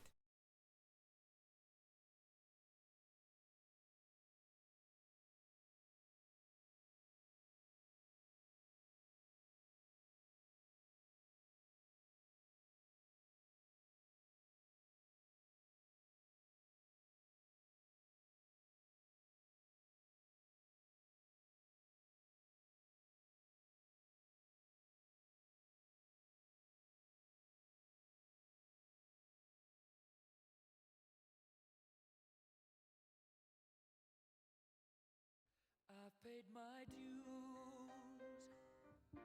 time after time. I've done my sentence, but committed no crime. And bad mistakes, I've made a few.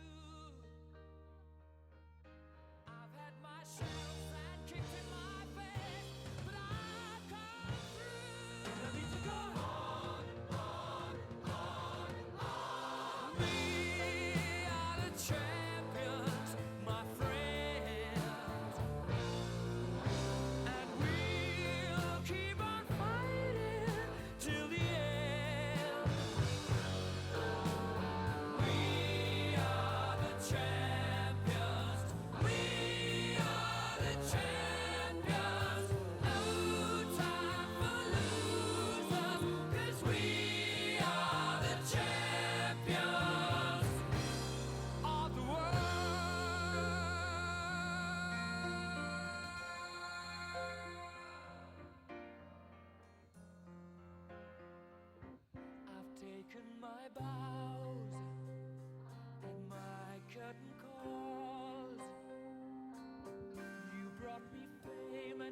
fortune and everything that goes with it.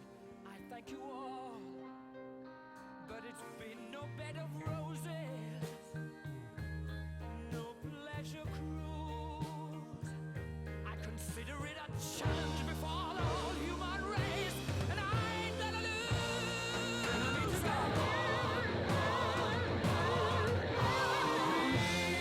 We are the champions, my friends, and we'll keep on fighting till the end.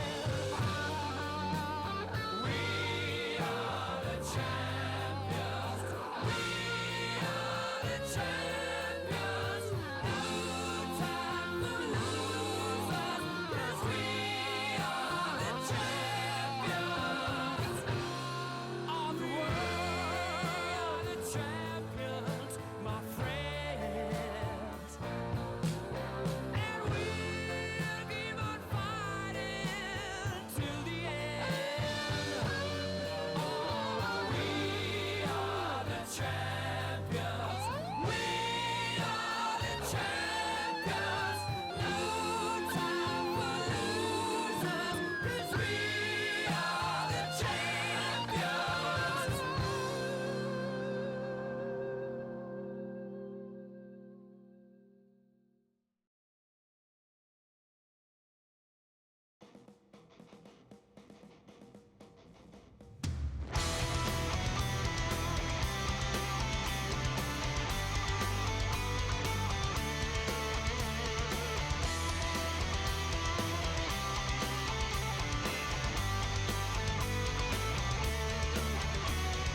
Katseet ylös luokaan, veljet, eikä tullut on! Meidän edessämme vahvinkin on voimaton. Aika pysähtyy ja siirtyy vuoret paikoiltaan. Me emme järky vaikka tulta satais päälle maan. Heikoille voi olla liikaa kutsumetalliin, mutta ei niille joita ohjaa vaista satoreen. Taivas lyö tulta, yläpuolella ne kaikuu kallioilla äänivatuuden. Veripalan taika on aina suojanamme, tuo merkki metallisen veljeyden.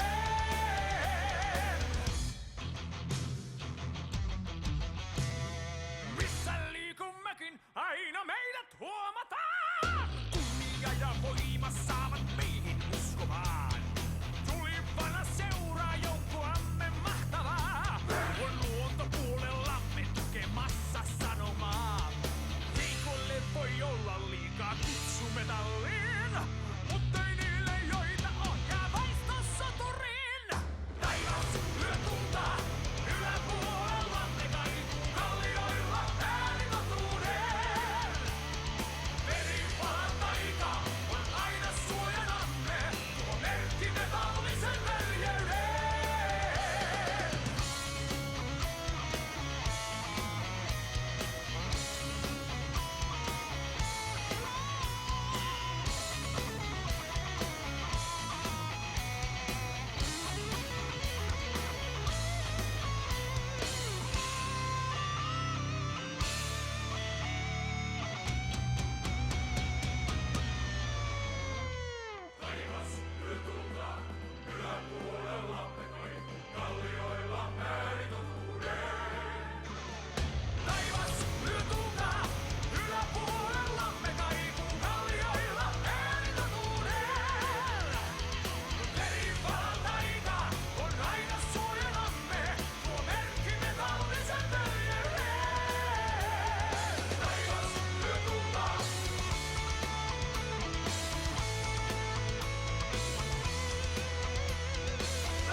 Oimame su